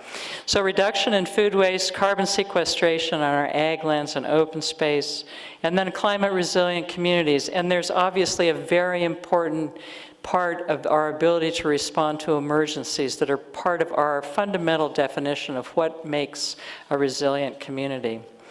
Each of you, I hope, received a 2-page handout here that relates to Drawdown Marin, and what this has on it are our suggestions for what everyone can do, because we're, like Anne Hancock, we're trying to focus on what's feasible, what's sensible, what can we do right now, and there's a lot that we all can do. So I hope everyone got one of these. I'm not going to talk in more detail about them, and I really want to take us back to the page, the slide that I started us on, which is this one. And I want to give you the challenge that I gave to everyone at the end of the Drawdown launch on October 3rd. And here's what my challenge for everyone is. I call on us to be bold, to be creative, to have courage, and to work together to implement the realistic strategies of our Drawdown Marin initiative. Each of you in this room has a role to play in taking the decisive actions that will protect future generations. So get energized, learn more, use less, and please just do it, because you know you can. And please go to Drawdown Marin. We're developing, that's going to be an ongoing updated website about what we're doing and what you can do to help. And give us your ideas about what else we can do and what we can be doing better. And I know the folks following me are going to give us lots of good advice about what we can do. So thank you for being here. Get to work. Perfect. Thank you so much. Sarah, would you come up? Sarah Loughran and I have at least one thing in common. We are both members of the board of the Environmental Forum of Marin, which is also represented in the tabling back here by the president and the executive director of the Environmental Forum, 45 years young in teaching environmental science and leading to advocacy action. Sarah is a clean energy advocate who serves on the board of Environmental Forum, also on the San Rafael Planning Commission and the San Rafael Climate Action Plan Update Committee. She also happens to serve on the board of Nature Conservancy's Market Lab Advisory Board. And finally, she's an active member of County Search and Rescue, so she has something in common with one of our other speakers. Sarah Loughran has a short presentation. Thank you. Forward is that one. This yes. One? That's the pointer. There you go. That's the pointer. Okay. Hang Forward. on, everybody. Forward? That's the wrong one. Oh, resilient. Okay. So do we think it's this way? Go backwards. Okay. Are you sure? No. No. Do you have? Hang on. Don't worry. Okay. No, they're not there. Okay. Do you have? Oh, no, here we go. Here we go. Here we go. There we go. Okay. Great. Okay. All right. Can you do three things at once? No, probably not. Let's see. Okay, there we go. Oh, geez, sorry guys. Okay, there we go. All right, good evening, everybody. Well, we started the evening at sort of the afternoon at the highest level of our national government, and we've Kate Sears spoke for our county, and now I'm going to bring it down even further and really just talk about what citizens can do. I'm here today to talk to you about an advocacy project that I did through the Environmental Forum of Marin Masterclass with my friend and colleague Helene Marsh, who's hiding back there, I can tell. No, we've worked really closely together on this project, and I'd like to tell you a little bit more about it. In essence, oh gosh, hang on, I'll get it, I'll learn. There we go, okay. Oh, I see, okay. So So our project's goal, we started this about a year ago, and our project's goal was to convince all of the municipalities in Marin and the county of Marin to buy 100% renewable, 100% greenhouse gas-free electricity. When we started the project, 4 municipalities were already doing this. Those were Sausalito, Belvedere, Fairfax, and San Anselmo. And they were all doing so through MCE by purchasing Deep Green. We set out to encourage the other 7 municipalities and the county to also buy clean energy. And as they were already MCE customers, it made sense for them to opt up to Deep Green. Over the course of a year, of a lot of advocacy, letter writing, going to meetings, meeting with people, we were ultimately able to reach the point where all of the elected officials in each of these different 8 jurisdictions voted unanimously to opt up to Deep Green.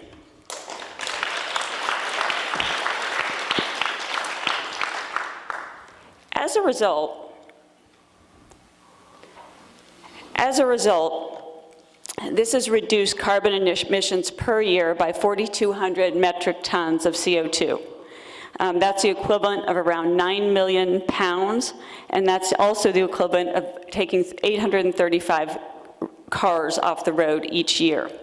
If you look at this graph, on the left-hand side, you can see those municipalities that were already Deep Green, and then you can see the associated carbon emissions reductions from each of the subsequent municipalities also going Deep Green. So kudos to these municipalities for making this happen. Of course, we could not have done any of this without our list of supporters.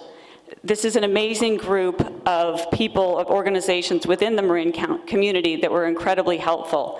And it goes to some of what some of the other speakers have said about what we can do together. And these organizations were key in our success in that they were extremely helpful with background, with introductions, and also with writing letters, going to meetings, etc. Helen and I had never previously done any advocacy work, and I don't have the time today to sort of take you through each of the steps, but if it's something you're interested in doing in your community, we're happy to sit down with you and tell you what we know. But ultimately, we ask each of the municipalities and the county to opt up for a number of reasons. One of which is that with a lack of action at a federal level, it's really become incumbent upon the state and local institutions and individuals to make a difference and cut carbon emissions. In addition, it's a very cost-effective way to reduce carbon emissions, and also it helps the jurisdictions meet their climate action plans. It also, one of the things that we mentioned when we spoke to different elected bodies was that we felt that if the county and or cities showed leadership, that businesses and residents would follow. And I'm happy to say that, let me go one more here, let's see. Here's a great case study of that happening. So the first bar of what you see here, this is the percent of MCE customers that are enrolled in Deep Green. So this is, those that aren't enrolled in Deep Green are enrolled in Light Green, which is about 52% renewable. But this is the percent enrolled in Deep Green. And this is, so you can see in March of this year, it's roughly about 3.1%. Mill Valley's The city of Mill Valley went Deep Green in June of this year. So the numbers you see in the middle are from August, and those represent mostly the city's accounts being enrolled in Deep Green. Then Mill Valley Can, which is a community group in Mill Valley, did an absolutely phenomenal job in starting to get businesses and communities to also opt up. So you can see then between August and October, there's now 4.7% of the residents in Mill Valley are Deep Green. So as exciting as this is, you've got a 50% increase from March to October. That's absolutely fantastic. The eye-opening thing is it's still 5%. So we still have a long way to go. But kudos to MV Can for the work that they did. I'm going to move past that slide just in the interest of time. One of our other speakers was talking about about marine clean energy and how they were the first CCA in California and what they've been able to accomplish with that. And also those new CCAs that have formed since then. And so you can see here, these are all of the operational CCAs in existence today. There's many more being planned at this point in time. But I put this up there because one of the things that Helen and I are looking at in terms of sort of advocacy is how can we help advocates in other areas that also have CCAs that offer 100% renewable electricity to advocate to their local governments, their businesses, their residents to opt up and buy 100% renewable electricity.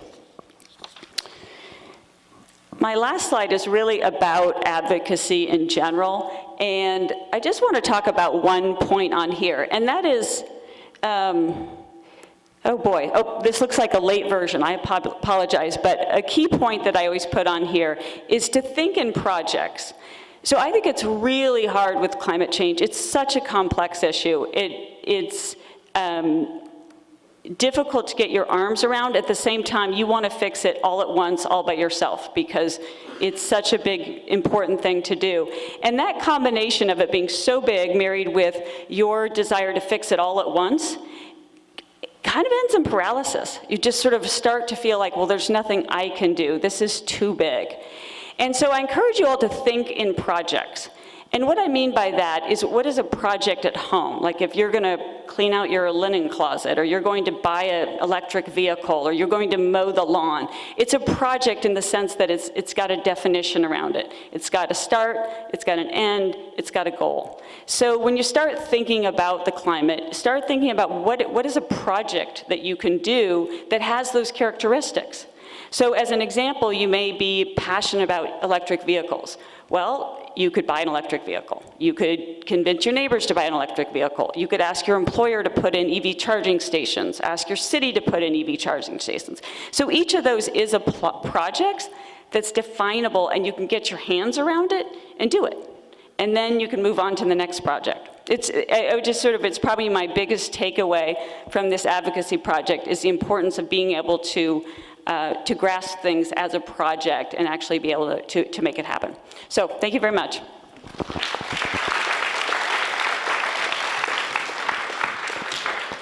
Good job. Okay, Tamara. Tamara Peters is going to talk about climate change, what you and your family can do. Tamara is an extraordinary individual who's won a ton of awards in the last year and a half. She is founder and executive director of Resilient Neighborhoods. To date, 900 people have completed the program that she has designed with her help from other teammates, reducing 4.2 million pounds of CO2 pollution and helping create communities more resilient to the impacts of climate change. Tamara Peters.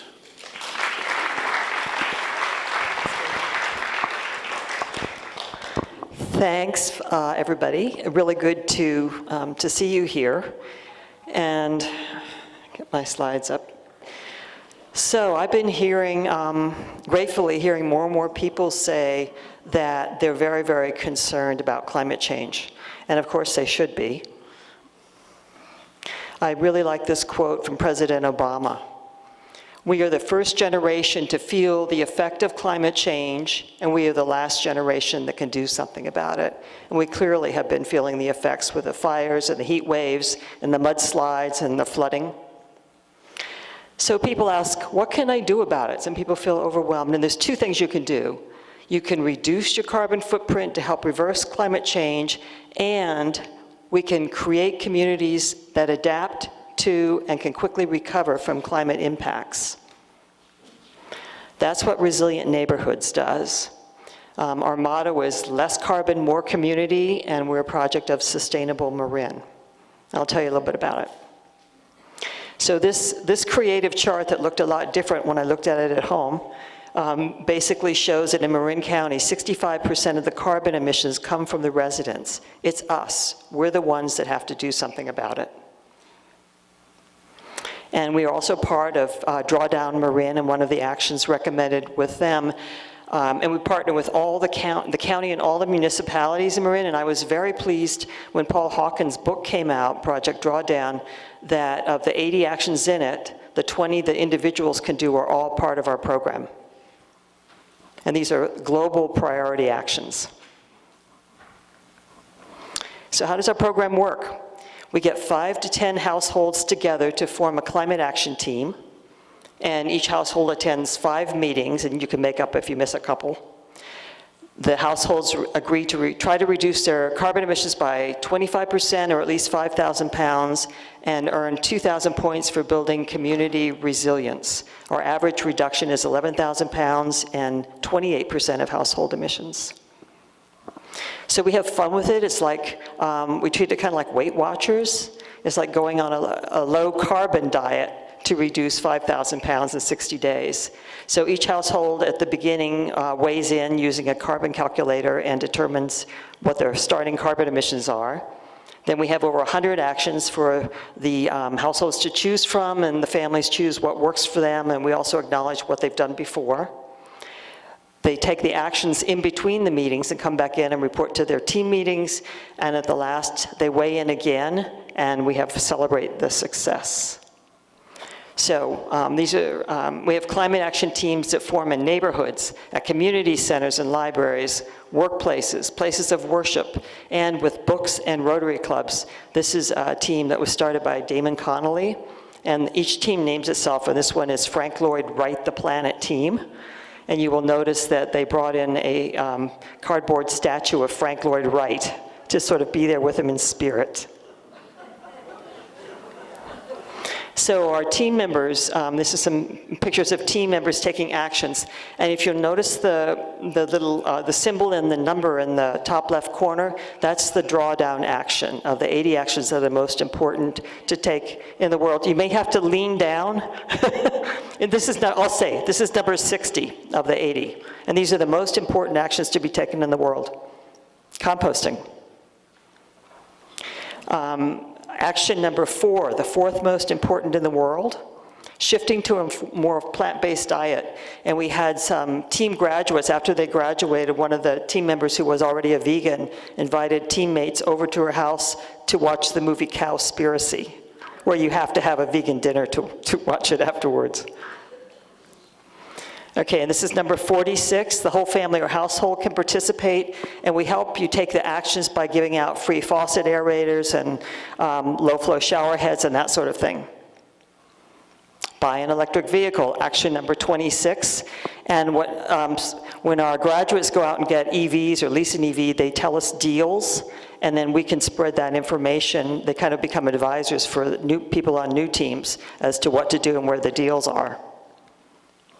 This is from we just completed a group called, it was a Sunrise Marin Rotary, and they were Sunrise Carbon Down Rotarians. And this is one of the team members opting up for deep green energy in the meeting. People learn that they can make a difference. LEDs is the 33rd most important action you can take. Number 80, retrofitting, sealing your home, making it more comfortable and saving dollars, saving money too. We give people in the program the path to carbon neutral, and our graduates keep taking it. And we also have a whole portion of our program, the second part, is building a resilient community. People learn to be prepared for emergencies, look out for their neighbors, and build a strong local business and agriculture here. The reason that our program works is because we do it together. It's that fellowship that Ann was mentioning. We do it together, we do it as community, and we cheer each other on, and we have fun with it. So as was said, 900 people have reduced 4.2 million pounds of carbon pollution and made our community safer and more resilient. And I really like it. This is a current team member right now who was really loving the program, and she was going out and she just was coming back from doing an action, and she took a selfie of herself and she sent me this email saying, "This is so cool." So I see some team members, some graduates in the audience. Do you guys think it's cool? Okay, thank you.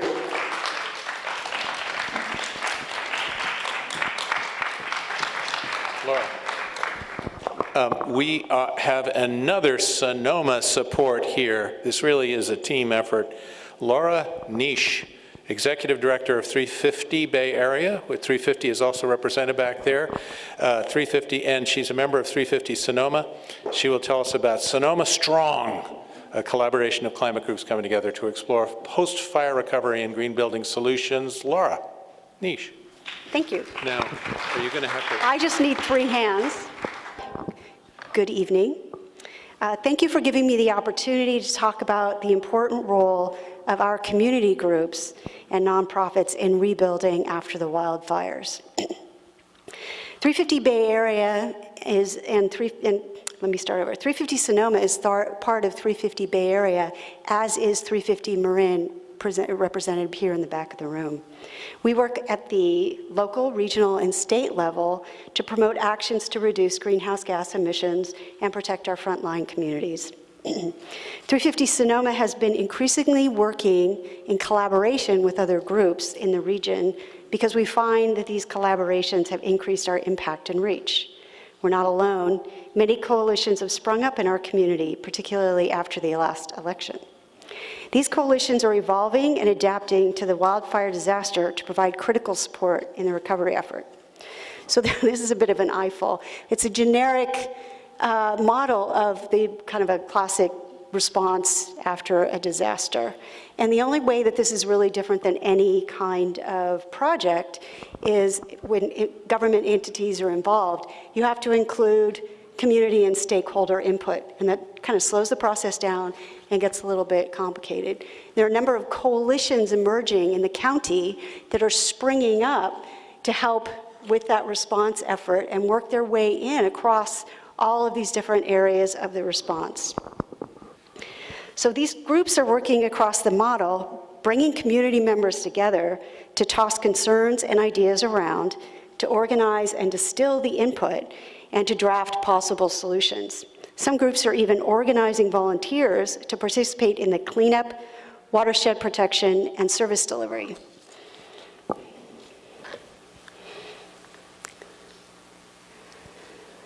So you can see on the left-hand side all of the kinds of things that these coalitions are working on across the model. And some of the examples are Sonoma County Rises, that's their logo in the middle. They already have a logo, it's pretty impressive. And they're collecting input and expertise in a very organized and rigorous fashion and making it easy to do so, and developing a vision of what the solutions might look like across a number of different topic areas. Rebuild North Bay is another emerging coalition that's quite large, and they're working to unite the public and private entities to identify and fill the gaps in the recovery effort, because Santa Rosa and Sonoma County's existing systems are really getting swamped by this effort. They don't really have the capability to respond with their existing infrastructures. So I have a couple of just quick examples. This is the Sonoma County Rises website. It's just one page from the website, and you can see on the left-hand side all of the different topic areas that they're going to address and gather input on. So they make it really easy for people to go on the website and provide their inputs. They don't even have to go to the meetings. This is a page that matches community needs to donors that can fill those needs. So it's a clearinghouse that was put together by a consortium of a lot of different groups working together. So that's a pretty big deal. And I think there were like 40 different groups participating in the development and population of that. This is a funky slide, I know, I'm sorry. Sonoma County Conservation Action recently led an effort calling together representatives from the groups that are responding to all of the needs and the call to participate in the rebuild effort. And they put together a Google Sheet.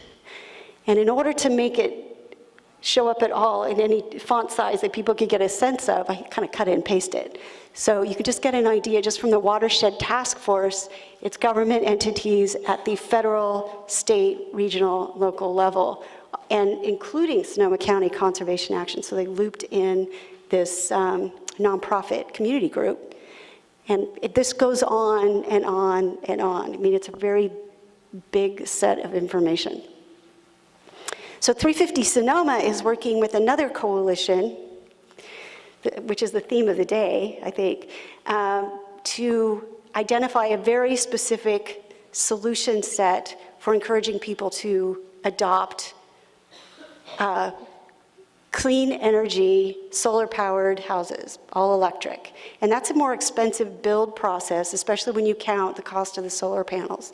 So we're getting a lot of detail together, and we're hoping to put together an incentive package that will bring down the cost of the initial build, maybe even offsetting some of the costs of the keeping up with the code changes, which is, it can be a really huge hit for people, especially if there's an insurance gap in that area. So we're working with across a number of different agencies and even builders contributing to see if we can get all in one place these ideas and these incentive packages, and maybe even loop back around and ask Mike McGuire or one of our other representatives to bring legislation to the state in order to fund this project. So ideally, we would be able to put together this package at a voluntary basis and have people participate. Not just in the rebuilding either, as we do net new builds. So, this quote, "If your house didn't burn, shut up," came from a next door conversation. And it sounds very harsh, but I think it really captures the pain in the community. People are really in mourning, and people are afraid that somebody is going to tell them how to rebuild their houses and arbitrarily impose extra costs on them. And when people go out there and talk about, we have this great opportunity to rebuild, people are just sometimes put on their back feet and they say, putting the word opportunity in juxtaposition to tragic firestorm is a bit much for us to take.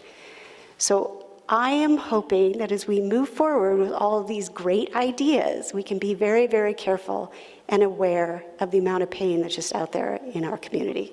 Thank you.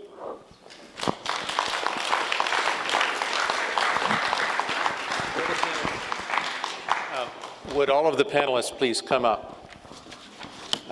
One of the additional members of the panel that we're going to have is Woody Baker-Cohn, right here, who is an emergency management professional working for the county sheriff's office in both the Office of Emergency Services, OES, and the Search and Rescue Unit.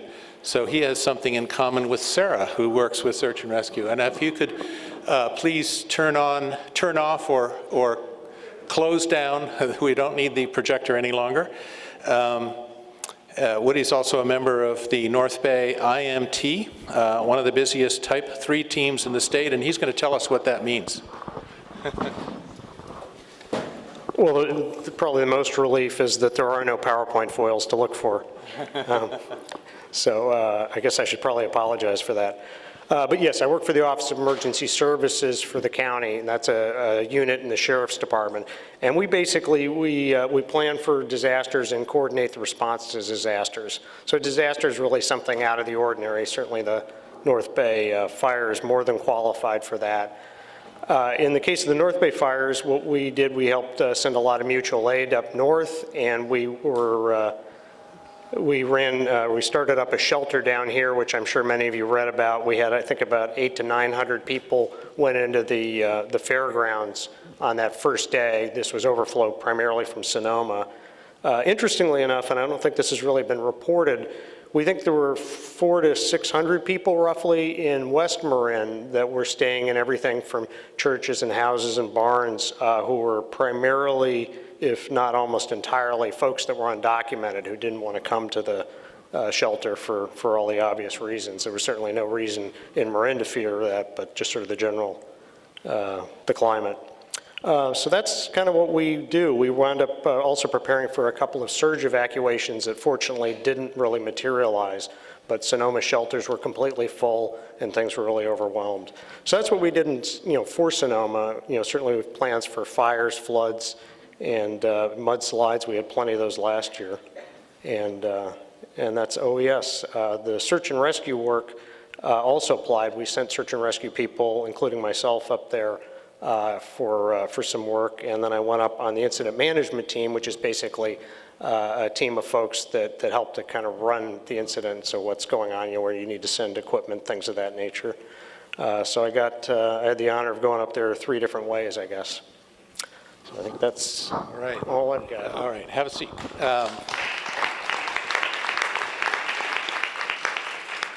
Questions? Questions? Anybody? Good to channel talk of the fires in whole of North America. I heard something like 3 million square acres has burned in North America and hasn't stopped yet. It's still growing, this number. Or was it 6 million? Please correct the number. Todd, do you want to jump on that one or at all, or David?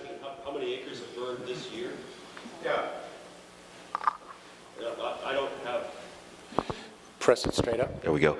I don't have current numbers for the number of acres that have burned this year. At one point earlier in the fire season, it was on a record-breaking pace, but I'll be honest, I don't know right now how many acres have burned.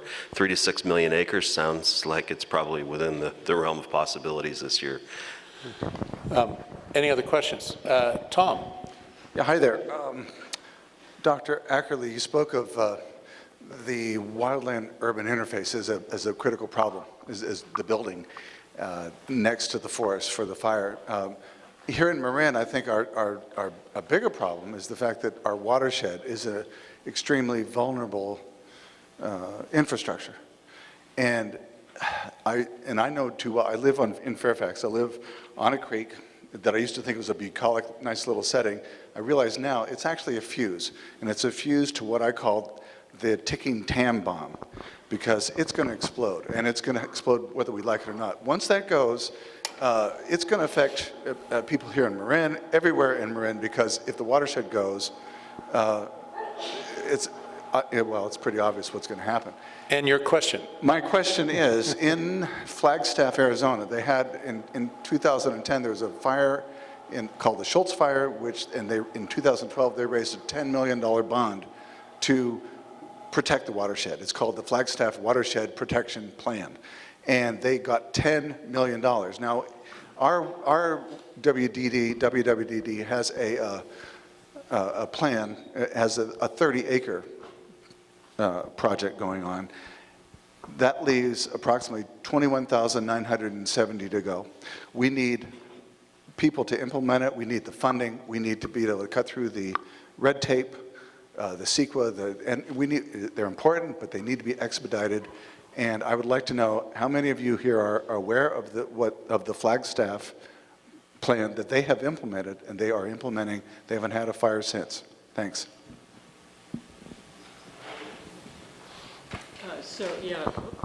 Can you hear me? Push it up here. Is that better? Yeah, there we go. So I'm personally not aware of the Flagstaff plan, but I think you raised an excellent point. And we do have the One TAM collaborative organization with the County of Marin and MMWD and all the different agencies and entities who touch TAM in some way. And I think this is an excellent topic. They've been looking at biological diversity and sort of environmental conditions and collaborations on various kinds of projects. But I think emergency preparedness and fire safety would be a great topic to add onto One TAM's plate, so it can be talked about in that context. Anybody else want to take that? Todd? I'd just like to add one thing. The Marin Municipal Water District lands have been a focus of a lot of attention related to wildfires for the last 30-plus years, and rightly so. The fuel conditions there are tremendous. The vegetation communities that live there depend on fire, and they haven't had fire in 50 to 75 years. So there's a tremendous growth of the native chaparrals and non-native plants in the watershed. It's a real concern. The communities that are built around that watershed are of great concern to Fire Safe Marin and all of the fire agencies and land management agencies there.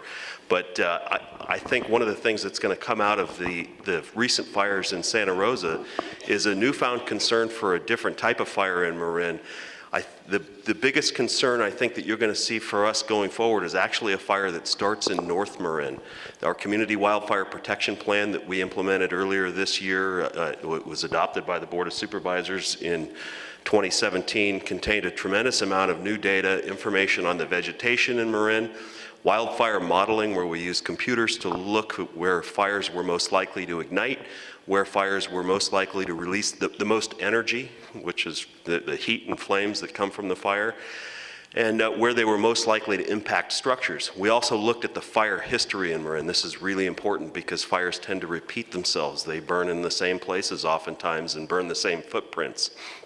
One of the things that we found is that that fire history related to the wind conditions which have occurred here historically may be more likely to occur in the 101 corridor from essentially Marinwood to Novato. If a fire were to start there like it has before, 1923, the biggest fire that in recorded history in Marin started in Ignacio and burned all the way to Bolinas. We're very concerned that that fire could happen again. That fire only gently impacted the watershed at the time, and the watershed itself is not what we're most concerned about. If we were to look at that scenario again, the fuels between Novato and Fairfax, San Anselmo, the town of Ross, and up into the watershed are really what we're most concerned about. A very different vegetation community. That's a lot of grassland, rolling oak woodlands, live oaks. Very different than the watershed. That's not to say that we don't need to be concerned simultaneously with the fuels in the watershed, but we think that the biggest potential for loss of homes, potentially loss of lives, might actually be a different fire than the one we've been thinking about so much for the last 30 years. Somebody earlier had a question for David Ackerley, but go ahead. Jan? My question is there any way we could have an emergency system that would get people out more effectively so we would maybe lose fewer people in a fire? Oh, boy. So one of the things I failed to mention, the public alerting system is one of OES's responsibilities. So there's kind of a range of things, everything from the broadcast TV and radio on down to much more localized things, Nixle. A lot of those things are changing because of technology changing, people's use of technology, and we're working on getting a clearer approach to that. But that's a big area, and I know that was highlighted quite a bit in Sonoma. I think it wasn't quite as clear as it might have been. Let me just add on a couple of things. You know, any disaster always provides an opportunity for conversations afterwards about lessons learned. And our county fire safety, our public safety personnel are engaged in those conversations right now, together with CERT, to really deal with questions of collaboration and communication to make sure that we are as well prepared as we can be. I also wanted to come back to the previous question and remind everybody, I'm sure in this room you're very well aware of the importance of defensible space. And a lot of people in our communities have done that work around their own homes to make sure that they have defensible space around their homes. But this is something that Fire Safe Marin and our county fire department wants to work closely with people on to make sure that all steps have been taken to make sure that you do have defensible space around your home. So please keep that in mind and take action in your own front yards and backyards if you haven't yet. And if I could just put one quick plug in, if you go to www.alertmarin.org and register yourself there, that will give you a big leg up. It's www.alertmarin.org. That's all one word. So I have a science question. I've heard that California's forests have switched from being a carbon sink, absorbing carbon, to actually being a carbon emitter because of all the fires and disease, et cetera. So I wonder, has anybody started to look at what the actual carbon release was from the fires in Sonoma, how much of an impact it was? And then a related policy question. I know sequestration is a big part of Drawdown Marin, and is it possible for us to begin to look at the management of our forests, not only for fuel reduction, but also for sequestration, and not just the forests, but the marshes and the chaparral and all the rest of the 80% of land that's open space. Well, you asked the easy questions, Bill. So this brings our two topics tonight together, climate and fire with carbon.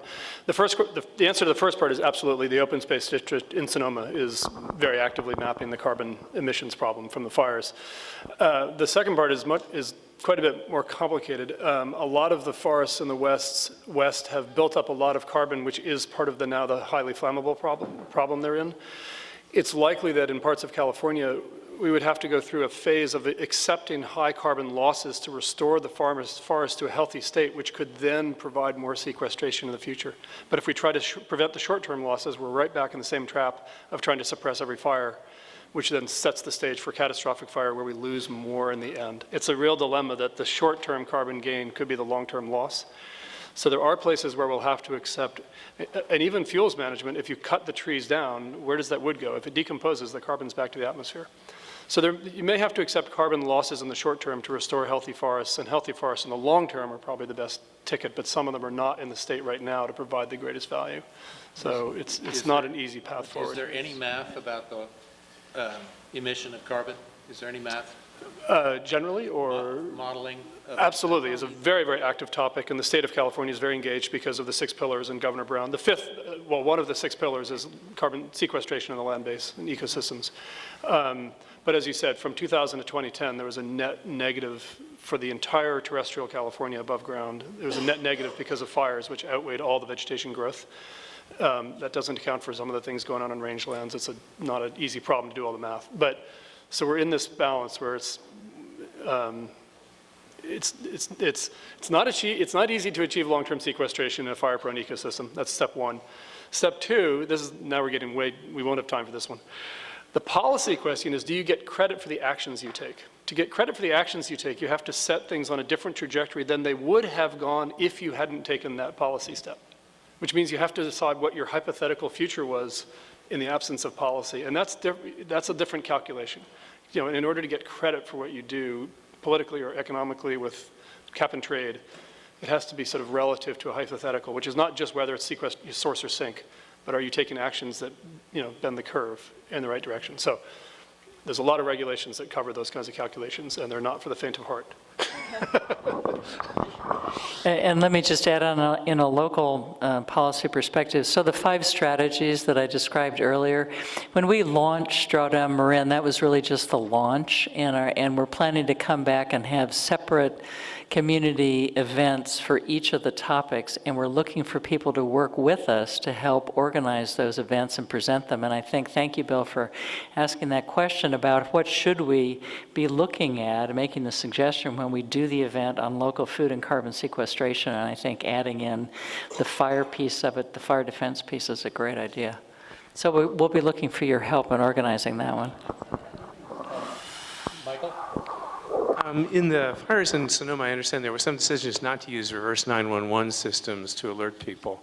And without trying to point fingers or anything, I would like to hear the panel's opinion on whether that was the right decision or maybe not the right decision, and how would we handle it in Marin. Woody, do you want to jump in? Yeah, so I think there's going to be a lot of discussion about what happened in Sonoma and why, and the knowledge they had at the time, and I certainly am not well enough versed in what went on to speak to what they did. But in terms of what we would do in Marin, we've got a staged, kind of a tiered level of systems. So we would, we've got things very well mapped out. It's different topography. It's different. We've got, people clustered along 101 in high density. So we've got plans around all of that. We've got pre-built maps in the system we use, which is a very good system for doing the reverse 911. And it's not just reverse 911. There's tiers of systems that would do that. So I think we're in good shape. Probably Sonoma thought they were in good shape too, though, in all fairness, right? I actually haven't heard anything about the reverse 911 issue, but there was the conversation that they should have alerted people by cell phone, and they didn't have the ability to fine-tune that particular action. So what I do know for sure is that there were traffic jams of people trying to get out of these neighborhoods. And also what I know for sure is that sometimes you're in the land of no good decisions.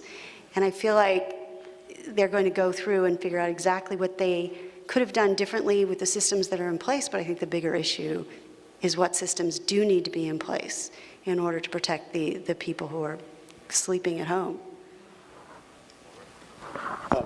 Yes. Oh, go ahead. With the last question, 5.6 million acres has burnt this year in all of North America, according to Popular Science. 5.6 million acres. That's incredible. Now, I'm just wondering if we could do some legislation, since fires is the future. In other states, they've made it mandatory for people to have a fire extinguisher in their car if they go off the road into the forest. Could we make that legislation in California and Marin? And in Canada, if you are caught, you're liable, if you're responsible for a wildfire, it's a $1 million fine, minimum $1 million fine for setting a wildfire. Most of these, I go in the forest a lot, and I see a lot of homeless camps in Marin here, where they've built a little fire during our peak fire. We're really out of time, I'm afraid. So thank you very much for that excellent suggestion. Bell takes, if actually Bell has a question. Yeah, I do. Yeah. One question, when we leave here, and we had a set of questions that we raised for all of you to think about, and many of you addressed those questions, but I wonder what we can say ultimately about how climate factors into these fires. Now, you addressed that, but is there a way that we can get that message out to the public?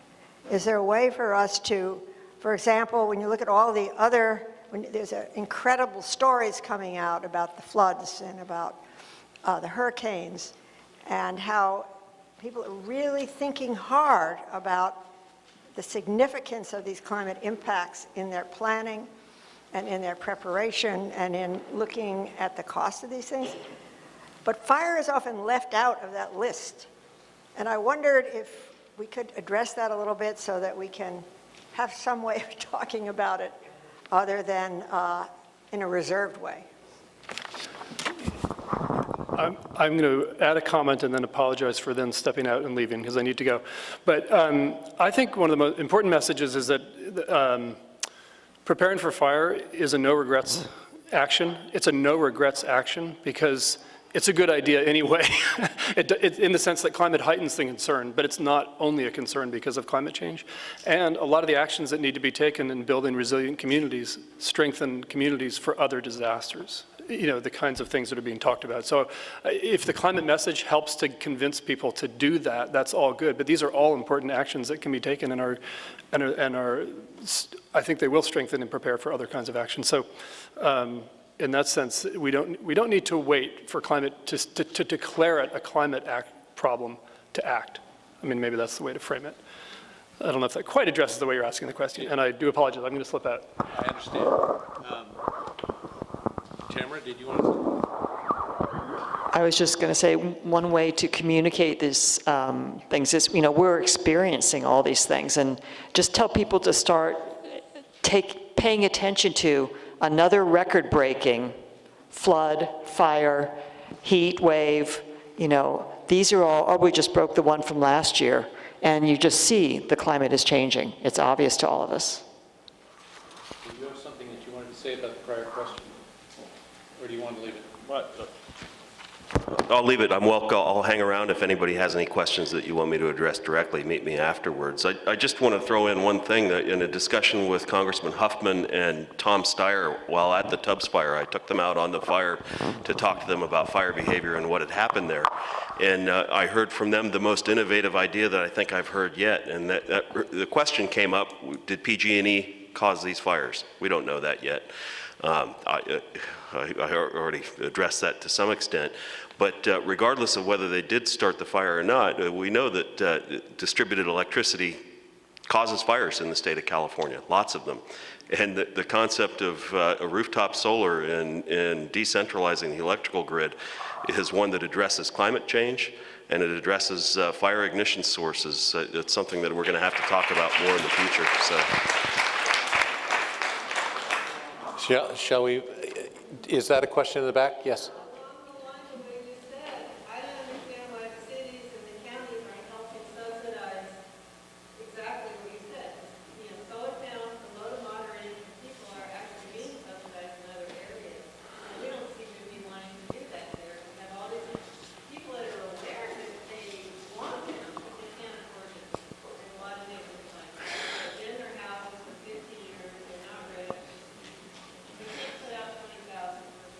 And fortunately in Marin, you don't need to buy a solar system. All you need to do is sign up for Deep Green. Well, it's a very good solution. But as somebody who's in the solar industry, I'm going to say thank you for the pitch. And there are some jurisdictions who are considering putting in place a mandatory solar for those properties that are being sold or have a major renovation or new construction on them, if they're not under deep shade. But solar is not the only answer. It's a great answer, but it's not the only answer. I want to say that today I was hoping to have a few minutes to try to wrap up and summarize some of the wonderful conclusions. I'm not going to do that, but other than one.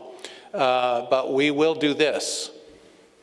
Belle, in her continuing efforts to organize folks, is going to organize a small team of people who will draft the best recommendations and thoughts that came out of today and distribute them to all who want to put their names, where are they going to put their names so that that can get out to them on the sign-in sheet. If you would like a copy of that conclusion from today, the only two things that I would pick up on are Ann Hancock's great idea of, hey, let's get behind a piece of state legislation that says we are going to, like the city of Paris and the UK and China, indicate that we are going to go all electric vehicles, no internal combustion engines at some point. We don't know what that point is.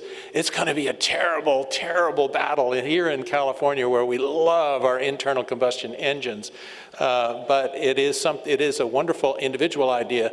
But the other big thing is, when Ann spoke of what we need is fellowship, and several others here spoke about collaboration, and spoke much more effectively than I'm going to about the need for teamwork in one way or another, for reasonable solutions, feasible political actions, and committed activists in the forefront. You committed activists, thank you very much for coming tonight, and thank you all. Before everybody leaves, there's only one subject that we really didn't get to, and it's really important, and that is the victims of the fires. We're going to talk a little bit about it. Oh. You have a... Do you want to take... Actually, you have... that our friends in Sonoma have provided us with a way you can help victims who are undocumented and unable to take care of themselves, and it's called the Undocu Fund for Fire Relief in Sonoma County. There are pages that you can get to and find on the table in the back, and it's such an important subject that we never got to, but that'll be another forum. Thanks so much.